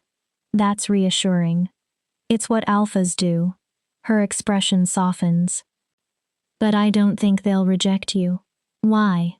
They're curious. She adjusts a silver clasp. They've seen their alpha become different since you arrived. Different? Happier. I look away. Don't underestimate what that means. After 30 years of this family, teaching everyone that softness leads to ruin. A knock interrupts us. Damian enters. And for 1 second, I forget to breathe. Black leather. Silver buckles. Ceremonial alpha clothing. Danger made elegant. But his eyes matter more. They're focused. Clearer than they've been in days. You look... He stops. Bad? Like the moon became flesh. Heat rises into my cheeks. Is that good? It's perfect. He takes my hands. Ready? No. Good. I stare. Good. Bravery would be meaningless without fear. A slight smile. That's my Luna. Margaret leaves. Damian pulls me close. His scent has become something my body recognizes immediately as home. I need to tell you something before we leave. My stomach drops. What? Someone may challenge me. For your title? No. His jaw hardens. For you. I stare. Ancient law allows a pack member to challenge an alpha's chosen Luna if they believe she's fundamentally unfit. My blood turns cold. If someone invokes it, I either agree and dissolve our bond. His fingers tighten around mine. Or I fight the challenger. How far? To the death, if necessary. Horror floods me. You'd kill someone because I can't shift?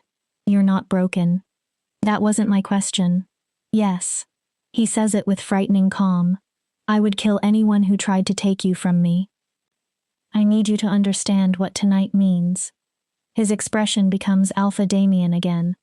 Presenting you isn't merely ceremonial. His voice lowers.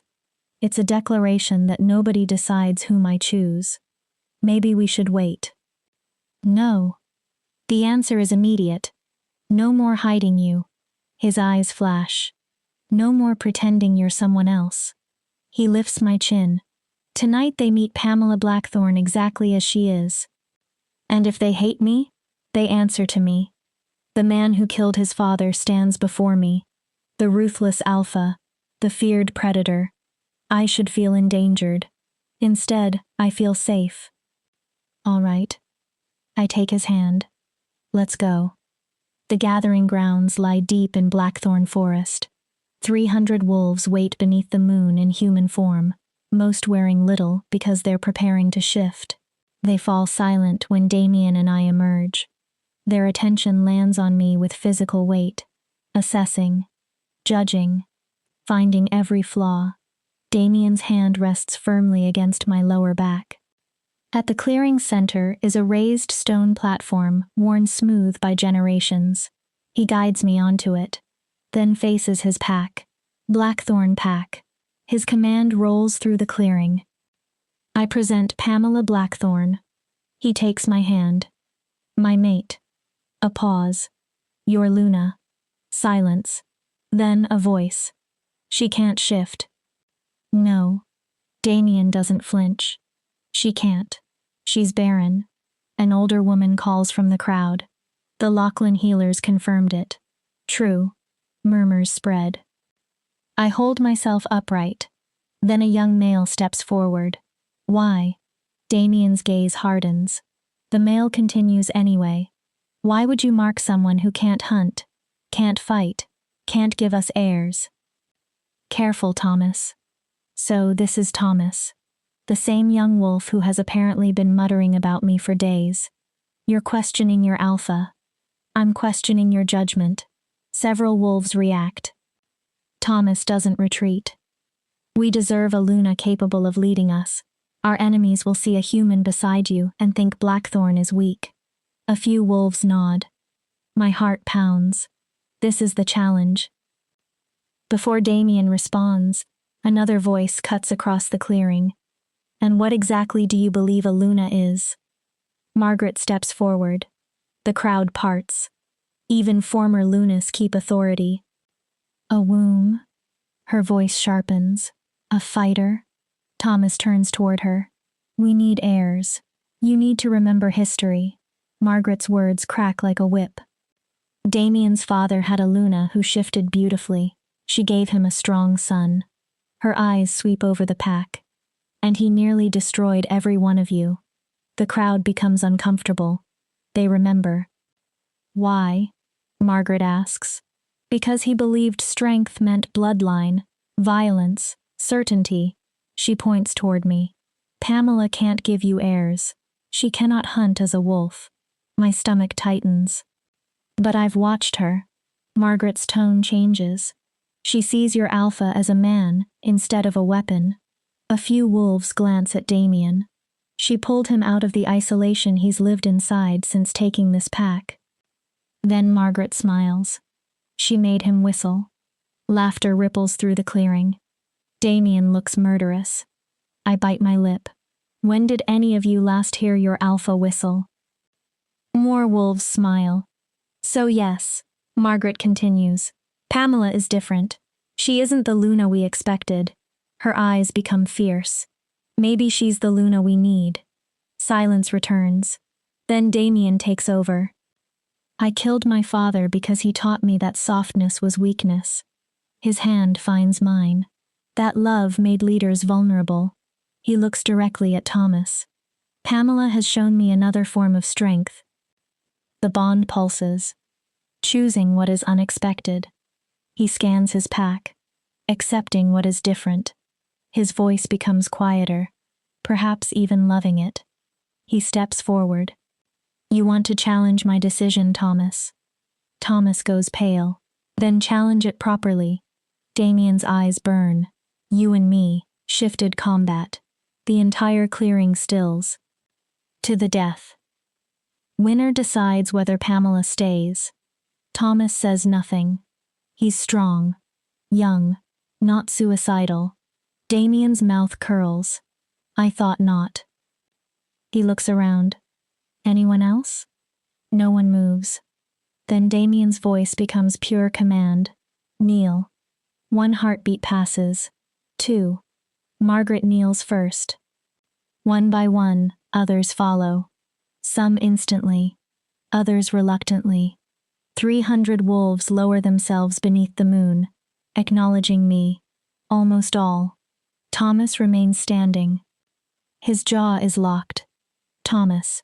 Damian's voice becomes deadly. Kneel, or leave Blackthorn territory. A pause. 5 seconds. Thomas's fists close. For one terrifying moment, I think he will challenge. Then his knees bend.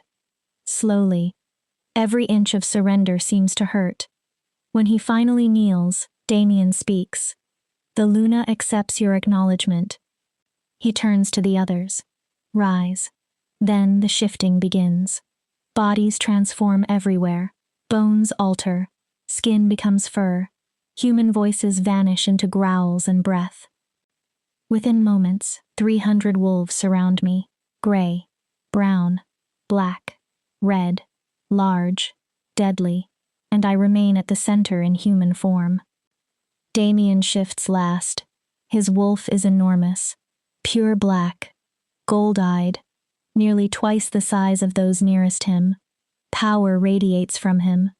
He circles me once. I understand. This is another test. He's showing them I'm not afraid of what they are. I extend my hand. Slowly, my palm rests against his head. His fur is unexpectedly soft, warm, alive. The bond surges stronger through his wolf. Beautiful. I don't know whether he understands the word, but he leans into my hand. Just for a moment. Then he pulls away. His head rises. Damian howls. The sound travels through my bones. 300 wolves answer. Their voices fill the forest. They howl toward the moon, and I stand among them. Human, small, different. Yet somehow, for the first time in my life, exactly where I should be. Then they run. A river of fur and moonlight moves around me. Damian leads. Damian leads. Margaret's wolf runs at his side. They circle once, twice. Then on the third pass, Damian breaks away. He runs directly at me. Instinct tells me to move. I refuse. He stops inches away. Gold eyes lock onto mine. I see a question. Trust me. I nod. Damian lowers himself. I stare. You cannot be serious. A bark sounds nearby. Margaret, laughing at me even as a wolf. I gather my dress and climb awkwardly onto Damian's back. The instant I'm secure, he rises. Then he runs. The world disappears. Trees become streaks of silver and green. The ground flies beneath us. The pack surrounds us. Howls mix with hundreds of paws striking earth. I should be terrified. Instead, I laugh. I throw my head back into the wind. For the first time, I understand freedom. Not becoming a wolf. Belonging beside them anyway. Damian runs faster. His joy crashes through the bond. He's showing off. Showing everyone that his mate can run with the pack even without shifting. That I can trust. Hold on. belong. We race until the moon reaches its highest point. By the time we return, the pack feels different, united, and somehow I can sense it.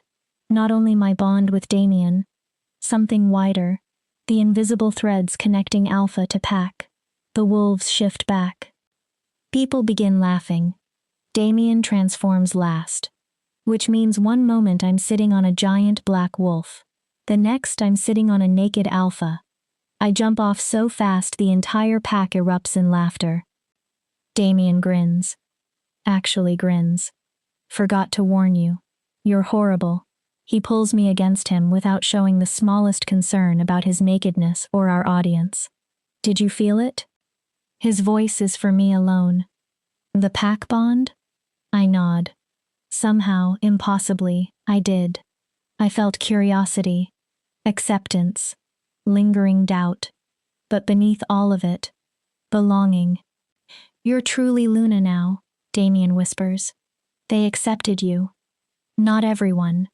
I look toward Thomas. He stands away from the others, still angry. No. Damian follows my gaze. Not everyone. He pulls me closer. But enough. The celebration continues until dawn. Food, whiskey, drums made from hollow logs, ancient songs. I sit beside Damian on the raised platform while the pack celebrates. Margaret appears with 2 cups. Moonflower whiskey. She hands them over. You did well. Only well. Better than well. Better than well. She smirks. You rode an alpha during your first sacred run. Heat floods my face. That's either extremely brave or extremely stupid. Can it be both? With you two? Margaret laughs. Absolutely. When she leaves, Damian's breath warms my ear. I saw one version tonight. I turn. What? Only one. He looks at me. You. My heart stops. Which one? He considers. Does it matter?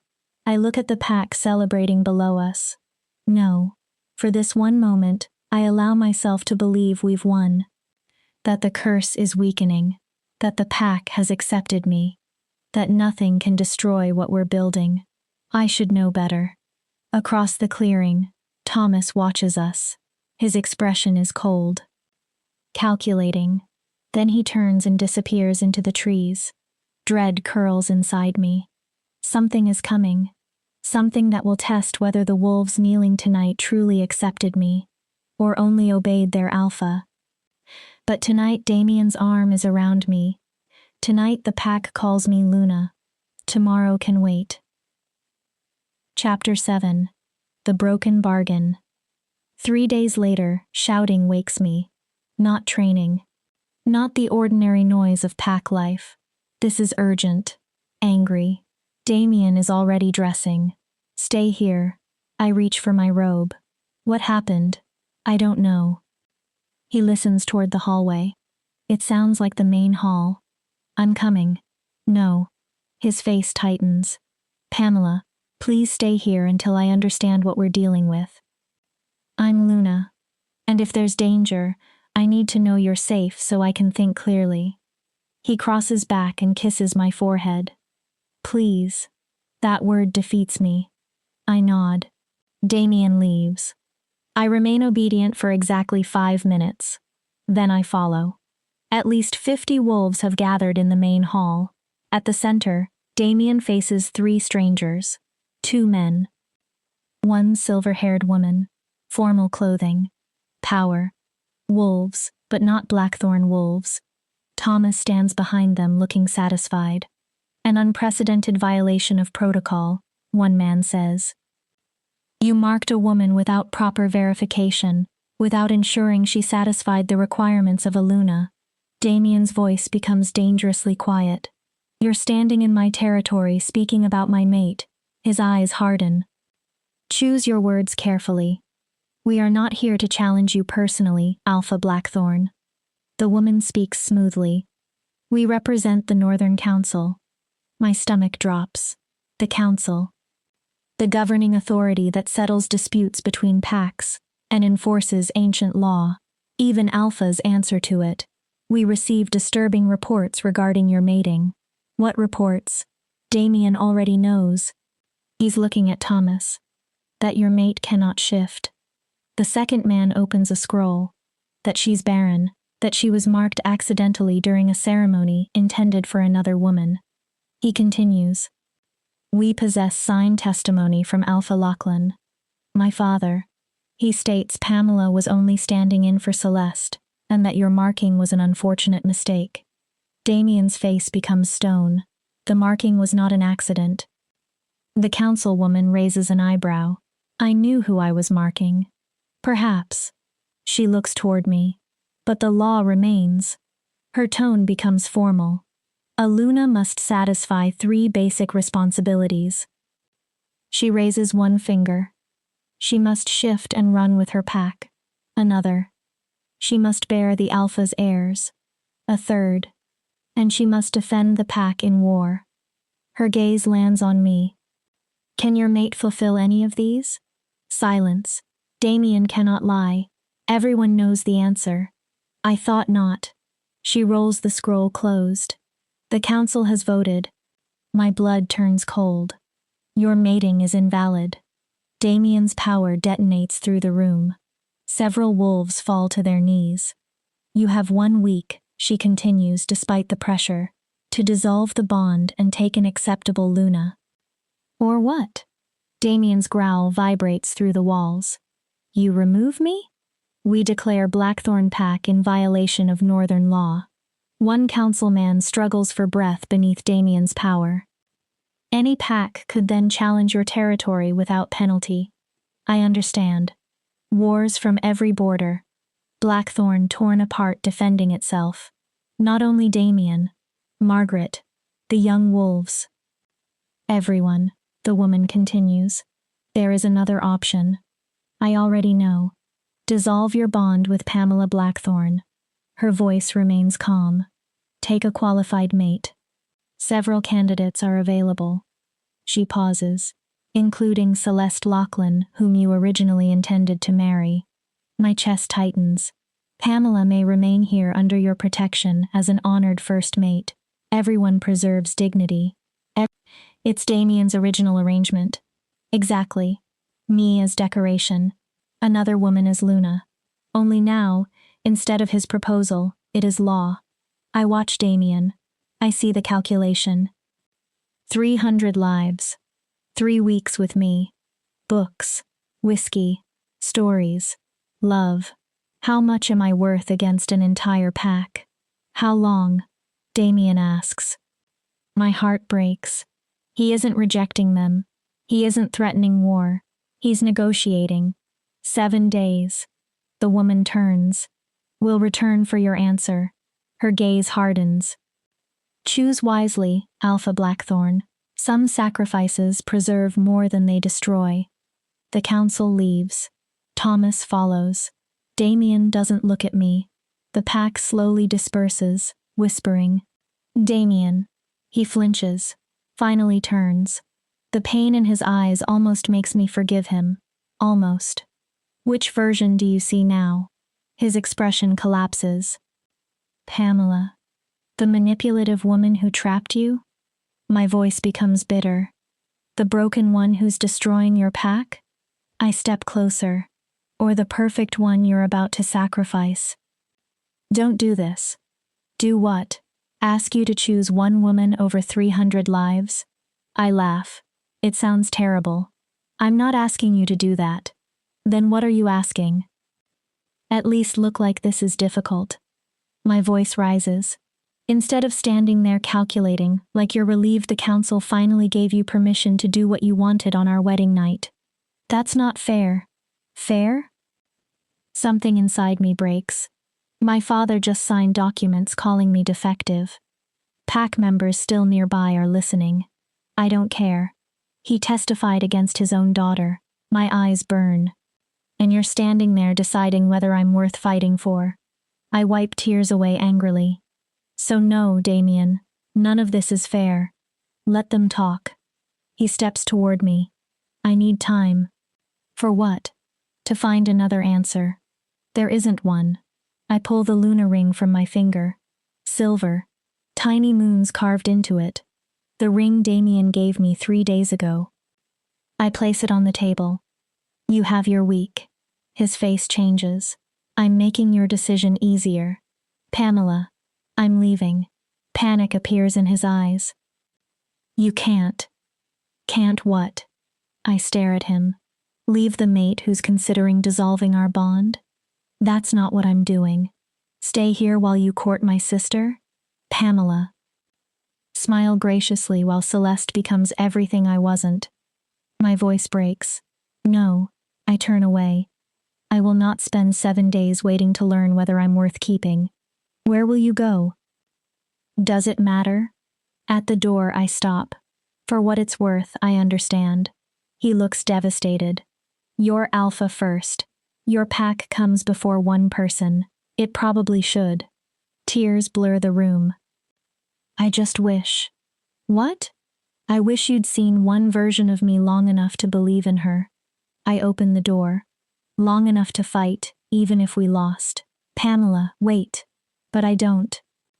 I walk away. Margaret catches me packing. Where are you going? Somewhere I don't have to watch him choose everyone else. He hasn't chosen anything. He asked for time. I throw clothes into a bag. Not war, not defiance, time. Because he's trying to save both. He'll take Celeste. My hands shake. She's exactly what the council wants. Pamela. She shifts. She can have children. I laugh bitterly. I'll become the sad little story he remembers at midnight. The broken girl he almost loved. You're being unfair. I turn on Margaret. Tell me the truth. She becomes still. If you were Damian and choosing me meant destroying 300 lives, what would you do? Margaret says nothing. Exactly. I close the bag. Tell him I release him. Pamela. There are ways to dissolve the bond if both people consent. It could hurt you badly. I'll survive. My smile feels empty. I always do. I hug Margaret. Thank you. For what? For making me believe I could become Luna. My throat tightens. It was a beautiful story while it lasted. I leave through a servant entrance. Hood low. No ceremony. No guards. Just Pamela Lachlan again. The substitute. The defective daughter. The mistake everyone keeps trying to correct. The forest swallows me. I walk. Hours. Then another day. Away from Blackthorn. Away from Damian. I eat berries. Drink from streams. Sleep beneath trees. On the 3rd day, I reach a human settlement. It looks exactly like Father always made it sound. Packless wolves. Exiles. Actual humans. Everyone carrying the same defeated emptiness. Alive. Not living. This is where Father planned to send me. This is what I am without a pack. I rent a room above a tavern. It's small, cold, smells of old beer. Perfect. The human owner brings soup. You running from something? He asks. Or toward something? Neither. He studies me. Just running then. I don't answer. He nods anyway. Perhaps everyone here understands. That night, I dream of Damian. His hands. His voice. Fairy tales beside the fire. His wolf racing through moonlight beneath me. His words. I want to become the beast who deserves the girl. I wake crying. The mate bond is stretched tight across the distance. Almost painful. 4 days remain. 4 days before Damian chooses. I know what a good alpha will choose. The pack. He should choose the pack. The fact that I want him to choose differently only proves I never understood what being Luna meant. On the 5th day, Margaret finds me. I'm sitting downstairs with watered ale and a book I haven't actually read when she sits opposite me. You're annoyingly difficult to track. I wasn't trying to be found. I know. She studies my face.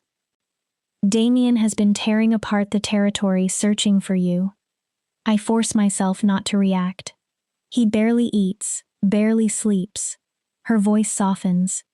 He howls at night. He's driving everyone insane. Has he decided?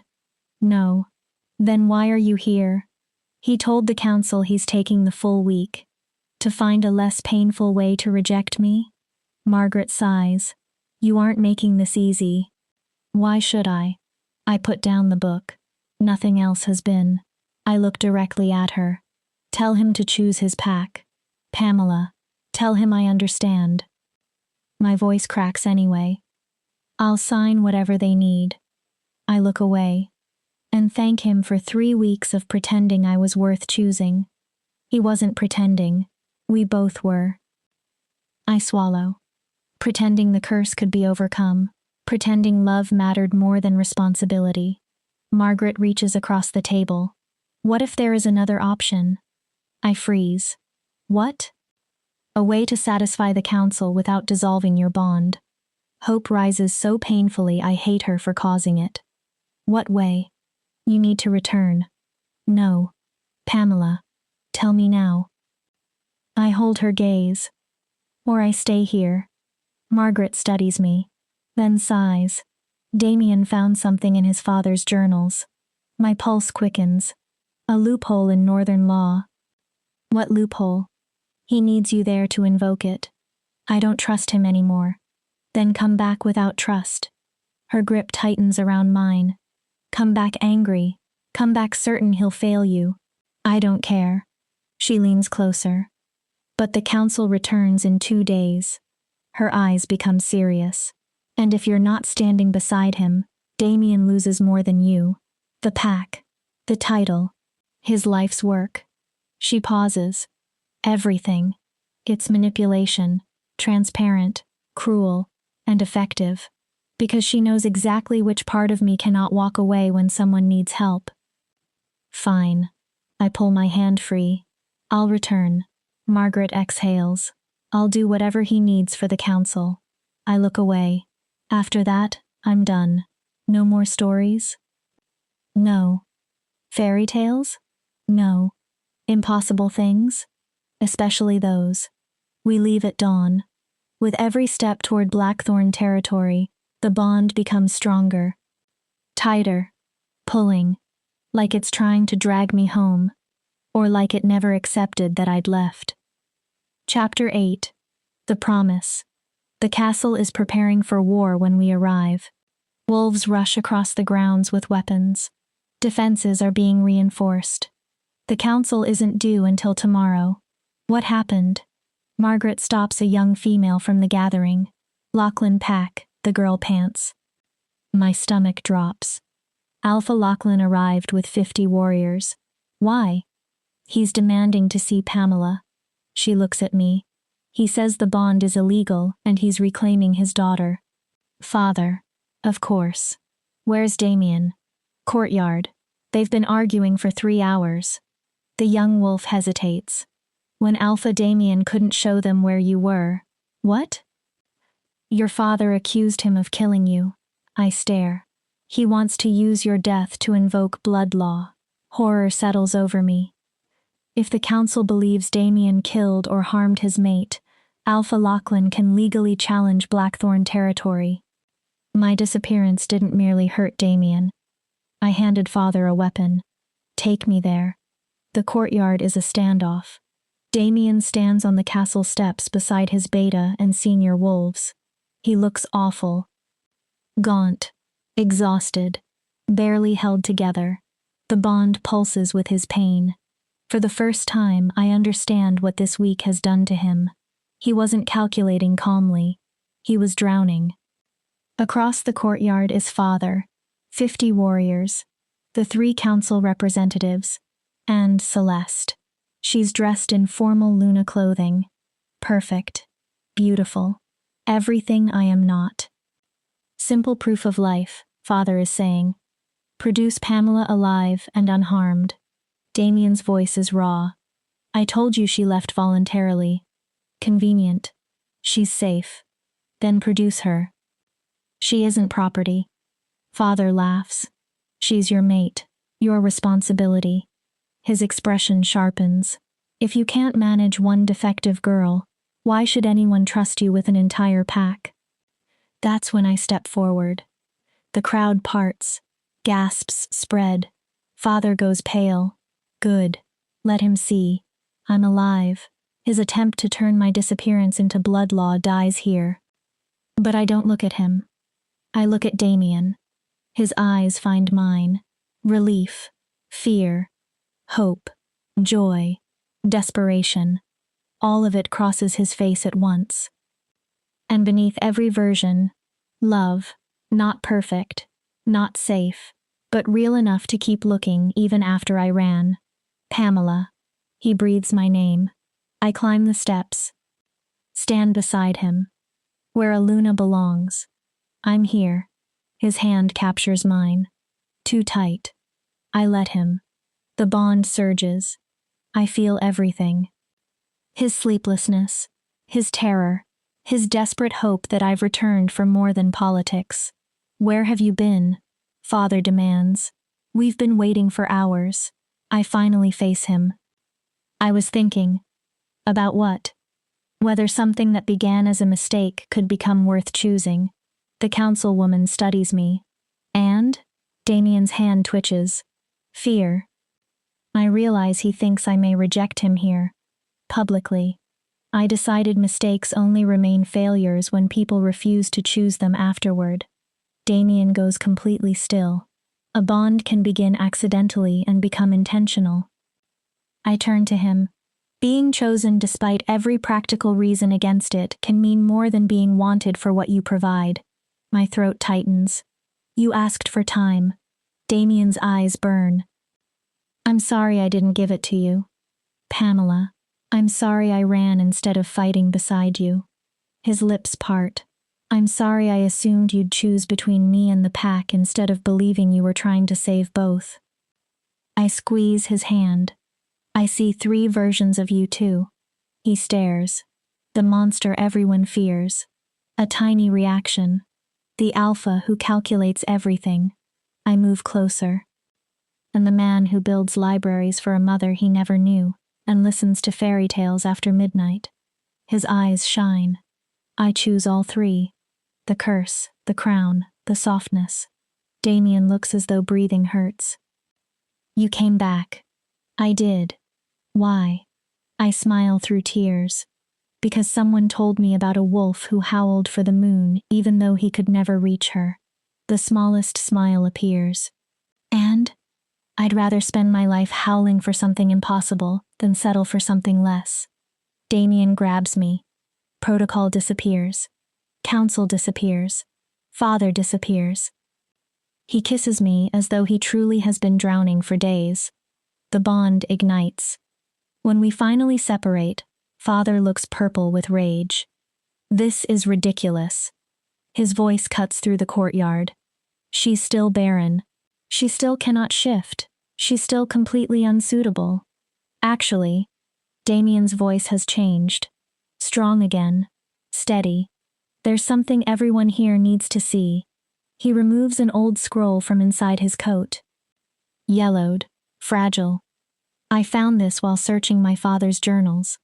The council representatives move closer. This is the original Northern law establishing the lunar requirements.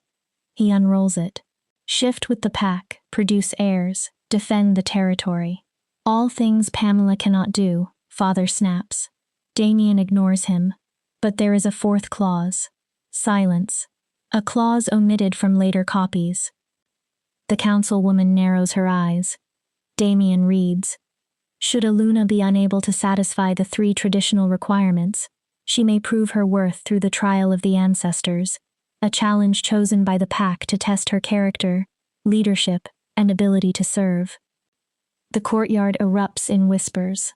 The ancestors' trial? One councilman looks stunned. It hasn't been invoked in more than a century. It's still law.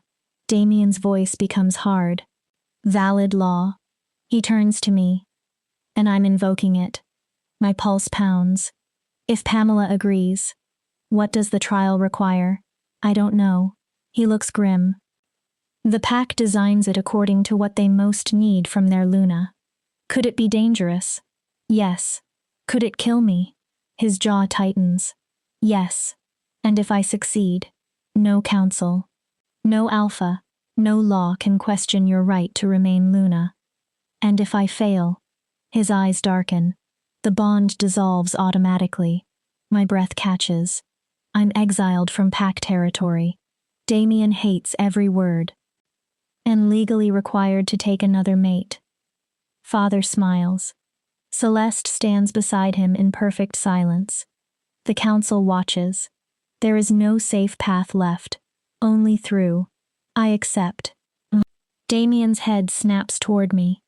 Pamela, I accept the trial. The councilwoman nods. Under ancient law, Blackthorn Pack will choose a challenge testing the candidate's ability to lead, protect, and serve. She turns toward the gathered wolves. You have 1 hour. The pack leaves to deliberate. Father remains. His smile is cruel. You're going to fail. Damian growls softly. Careful. Father doesn't stop. Whatever they choose will destroy you. Then Celeste will become Luna, as she should have from the beginning. He steps closer. And you'll finally become what you've always been. I know the word before he says it. Nothing. Damian moves between us. She's still my mate. She's still my daughter. Then treat her like one. Father laughs. Respect the broken thing that's cost me months of negotiations? He smells like whiskey. Pamela had one simple purpose. His eyes find mine. Stand in for her sister. Nod. Disappear. His mouth twists. But she couldn't even do that correctly. She had to trap an alpha into marking her by mistake. It wasn't a mistake. Damian's voice becomes deadly. Father turns. I saw her face. Damian steps closer. I knew she wasn't Celeste. My heart stops. And I marked her anyway, because something inside me recognized something inside her. He looks at me. That isn't a mistake. Father spits the next word. Fate. Yes. Fate is a story fools use to justify bad decisions. He gestures toward me. You were curious. That's all. His smile turns cruel. How long before curiosity becomes resentment? Each word digs into old wounds. How long until you remember she cannot give you children, cannot shift, cannot be a real Luna? Damian steps completely in front of me. Listen carefully. Power floods his voice. Pamela is more wolf than you will ever be. Father goes still. More loyal, more courageous, more worthy of respect. Damian's eyes burn.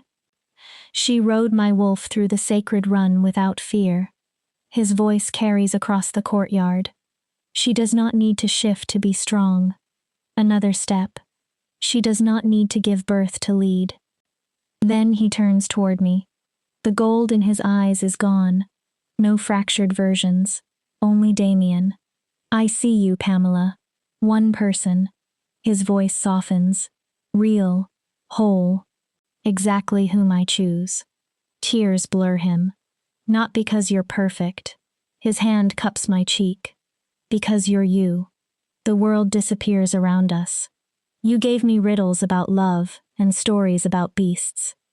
His thumb wipes a tear away. You showed me that being cursed doesn't mean being broken. The curse was fear. I whisper. Yes. His forehead touches mine. Fear with a prettier name. He closes his eyes. I let it convince me enemies were everywhere, then opens them. But you were right. About what? All 3 versions existed. A sad smile. Because people are complicated. His hand remains against my face. I don't need perfect certainty to choose you. His voice becomes a promise. I only need to choose you again tomorrow. And the next day, every version, every contradiction, every fear, for the rest of my life. My breathing breaks. What if I fail the trial? Especially then. I stare at him.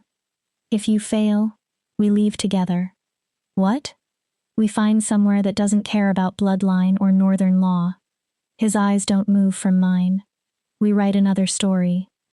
You'd surrender Blackthorn? I'd surrender everything. The bond tells me the truth beneath the words. He loves his pack. Leaving would break part of him, but he would still do it. I'd rather become a lone wolf beside you than remain an alpha without you. It's everything I needed him to say. Then let's make sure I don't fail. The pack returns after an hour. Margaret leads them. Her face is grave. We chose. Damian's fingers close around mine. What trial? Margaret looks at me. Pamela Blackthorn must recover something Blackthorn pack lost 30 years ago. What? The Moonstone. Shock moves through several older wolves. Margaret continues. The Moonstone was given to the first Blackthorn Alpha by the Moon Goddess. She looks toward the forest. It passed from Alpha to Alpha until Damian's father lost it. When? During his madness. Damian's face hardens. He entered the Forbidden Grove. Margaret nods. And came back without the stone. The Forbidden Grove. The oldest part of Blackthorn Forest. A place wolves avoid. The trees kill wolves, Damian says. They have hated our kind since the ancient wars. Exactly. Margaret looks at me. But Pamela isn't truly a wolf. The meaning strikes me. I'm human enough. Yes. The grove may accept you where it rejects us. She draws a breath. If you retrieve the Moonstone, you prove you are not Luna despite your difference. Her gaze becomes fierce. You prove your difference makes you capable of something no wolf here can do. It's terrifying. And brilliant. A test built around what I am instead of everything I'm missing. How long? Until sunset tomorrow. 24 hours. Yes. Margaret's expression softens. The grove is dangerous even to humans. I turn toward Damian. I go alone. He hates the answer before speaking. Yes. The trial must be yours. His jaw works. I hate this. I know. I hate sending you somewhere I can't protect you. That's part of the point. I touch his face. I have to prove I can stand beside you. Not behind you. Exactly. You've already proven it to me. I glance at Father. The council. The watching wolves. Now I prove it to everyone who still thinks broken means useless. You're not broken. Damian's voice is fierce. You're different. This time, the word doesn't hurt. I know. I kiss him. I'll bring back your Moonstone. Promise? I smile. The riddle. The answer beneath every answer. I promise. At dawn, I stand before the Forbidden Grove. Warning markers surround it. Old bones lie near the boundary. Wolves who ignored the danger. The trees are enormous and twisted. Their branches resemble watching faces. I take a breath. I'm human. Nothing happens. Mostly. I feel ridiculous. I'm not here to steal. Still nothing. Only to retrieve what was lost. The branches move. Slowly. A path opens. I stare. Then step forward. The grove is alive. Not metaphorically. Alive. Trees whisper in something close to language. The earth shifts under my steps. Vines reach toward me. Not trapping. Guiding. Time behaves strangely. I walk for hours. Perhaps longer. The sun never seems to move. Eventually I reach a clearing. At its center stands the largest tree I've ever seen. Its trunk is wider than a house. Among its roots glows a pale stone. Moonlight made solid. The Moonstone. I step closer. Branches slam down before me. A presence enters my mind. Not words. Meaning. Why should I give it to you, human child? I freeze. Your kind cuts us, burns us, uses us. The tree's presence presses against me. Why help you? Because I'm asking. The branches remain still. I'm not here to take it by force. My voice trembles. I think Damian's father brought it here when he was drowning in madness. The air changes. And I think you kept it. A pause. waiting for someone who could carry it without being destroyed. Can you? I don't know. The honest answer leaves me. But I'm willing to try. The branches shift. 3 questions. Answer truly, and the stone is yours. Lie. A root moves. Bones become visible beneath it. And you remain here with the others. My heart pounds. Ask. What are you? The answer comes too easily. Broken. The grove listens. Barren. Human. Everything wolves don't value. I breathe. Everything my family rejected. Then I stop. Number. That's not the whole answer. I'm also brave.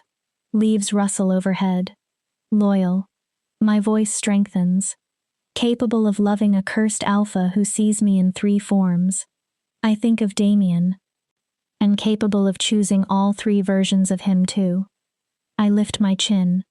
I'm everything at once. The grove becomes silent. The question is not which parts exist. It's which parts I allow to define me. The presence returns. Why do you want the stone? To prove I deserve to be Luna. The truth comes quickly.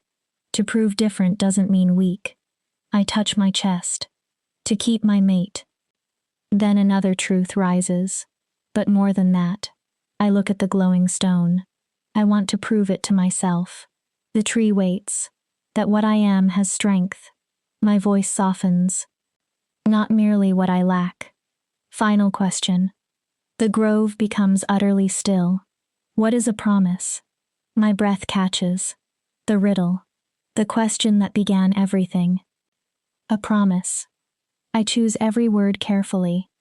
Is something that breaks when you name it, but becomes stronger every time you keep it. The moonstone glows brighter. It can't be bought. A step forward. Can't be forced. Another. Can't be stolen. The branches begin to move. It weighs nothing but can carry the world. My eyes burn. It's fragile and still unbreakable. The tree waits. I understand it now more than I did in Damian's chamber. A promise is choosing someone again and again. My voice shakes, especially when walking away would be easier. Silence. Then the ancient tree seems to breathe. Branches rise. The moonstone lifts from the roots. It floats toward me. I hold out both hands. The stone settles into my palms. Warm. Alive. Power pulses through it. The presence fills my mind one final time. You are not broken, human child. My throat tightens. You are becoming. Take the stone. Show them. Not claws. Not fangs. Not shifting. The courage to exist without apology. The path opens. I clutch the moonstone against my chest. And run. I emerge at sunset. Exactly 24 hours after entering. The entire pack is waiting. So is Damian. The instant he sees me, his knees almost give out. I walk toward him. Dirty. Exhausted. Alive. Holding moonlight in my hands. I believe your pack misplaced this. His hands shake when he takes it. The instant his skin touches the moonstone, light explodes. The entire clearing turns white. The bond between us changes. Something locks into place. Not a forced bond. Not possession. Recognition. Choice. The trial is complete. Margaret's voice trembles. Pamela Blackthorne retrieved the moonstone lost 30 years ago. The council watches the glowing artifact. She accomplished what no wolf could. Margaret turns toward them. Her difference was her strength. The council members exchange looks. Then the silver-haired woman nods. The law is satisfied. My heartbeat stops. The bond stands. Damian stares at me. Pamela Blackthorne is recognized under Northern law as Luna of Blackthorne Pack. Father makes a disgusted sound. He leaves. Celeste follows. I barely notice. Damian has me in his arms. The moonstone is trapped between us. He's laughing, crying, kissing me.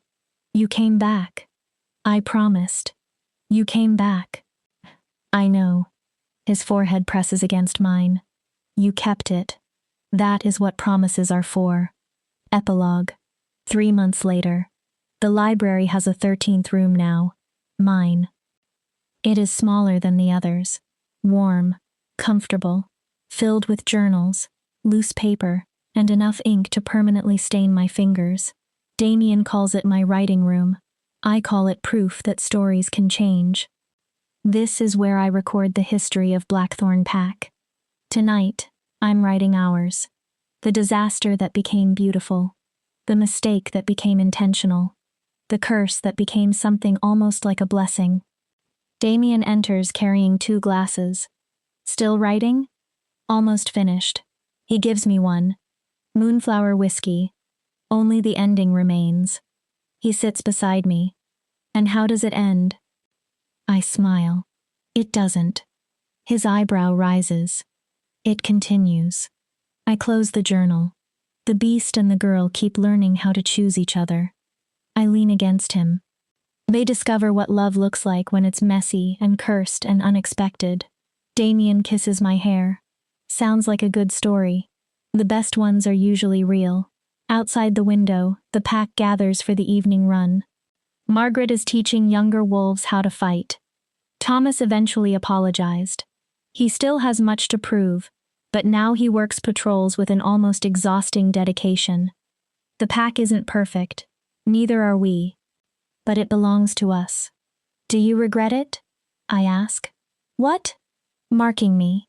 His expression becomes thoughtful. By mistake. Damian considers the question seriously. I regret calling it a mistake for so long. My breath catches. I regret letting the curse convince me to question something my heart recognized immediately.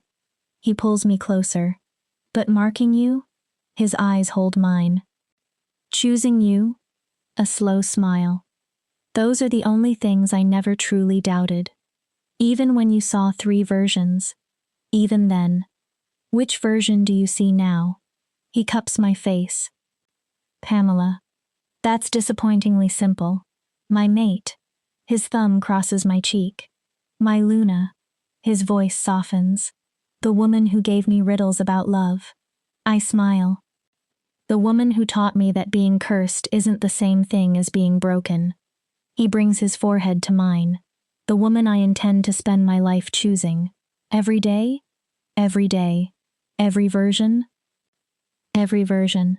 Every moment. His grin appears. That sounds suspiciously like another riddle. No. I touch his mouth. It sounds like a promise. It is. He kisses me. I'm improving at those. Later, we join the pack. Damian shifts beneath the moon. His black wolf lowers himself for me. The first time, I thought riding an alpha through the sacred run was insanity. Now it's simply ours. I climb onto his back. We run. Wind tears through my hair. 300 wolves surround us. The bond sings between Damian and me, and outward through the pack. No one needs me to shift. No one needs me to become Celeste. No one needs me to become someone else's idea of a Luna. As we race through moonlight, I remember what the ancient tree told me. You are not broken. You are becoming. Maybe that's what everyone is. Broken things learning to become whole.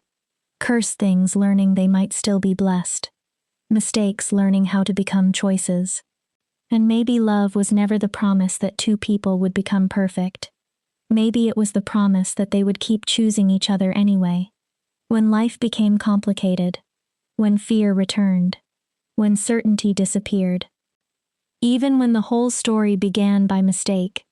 Because sometimes the most beautiful stories begin with, I didn't mean to, and end with, but I would choose it again, every single time.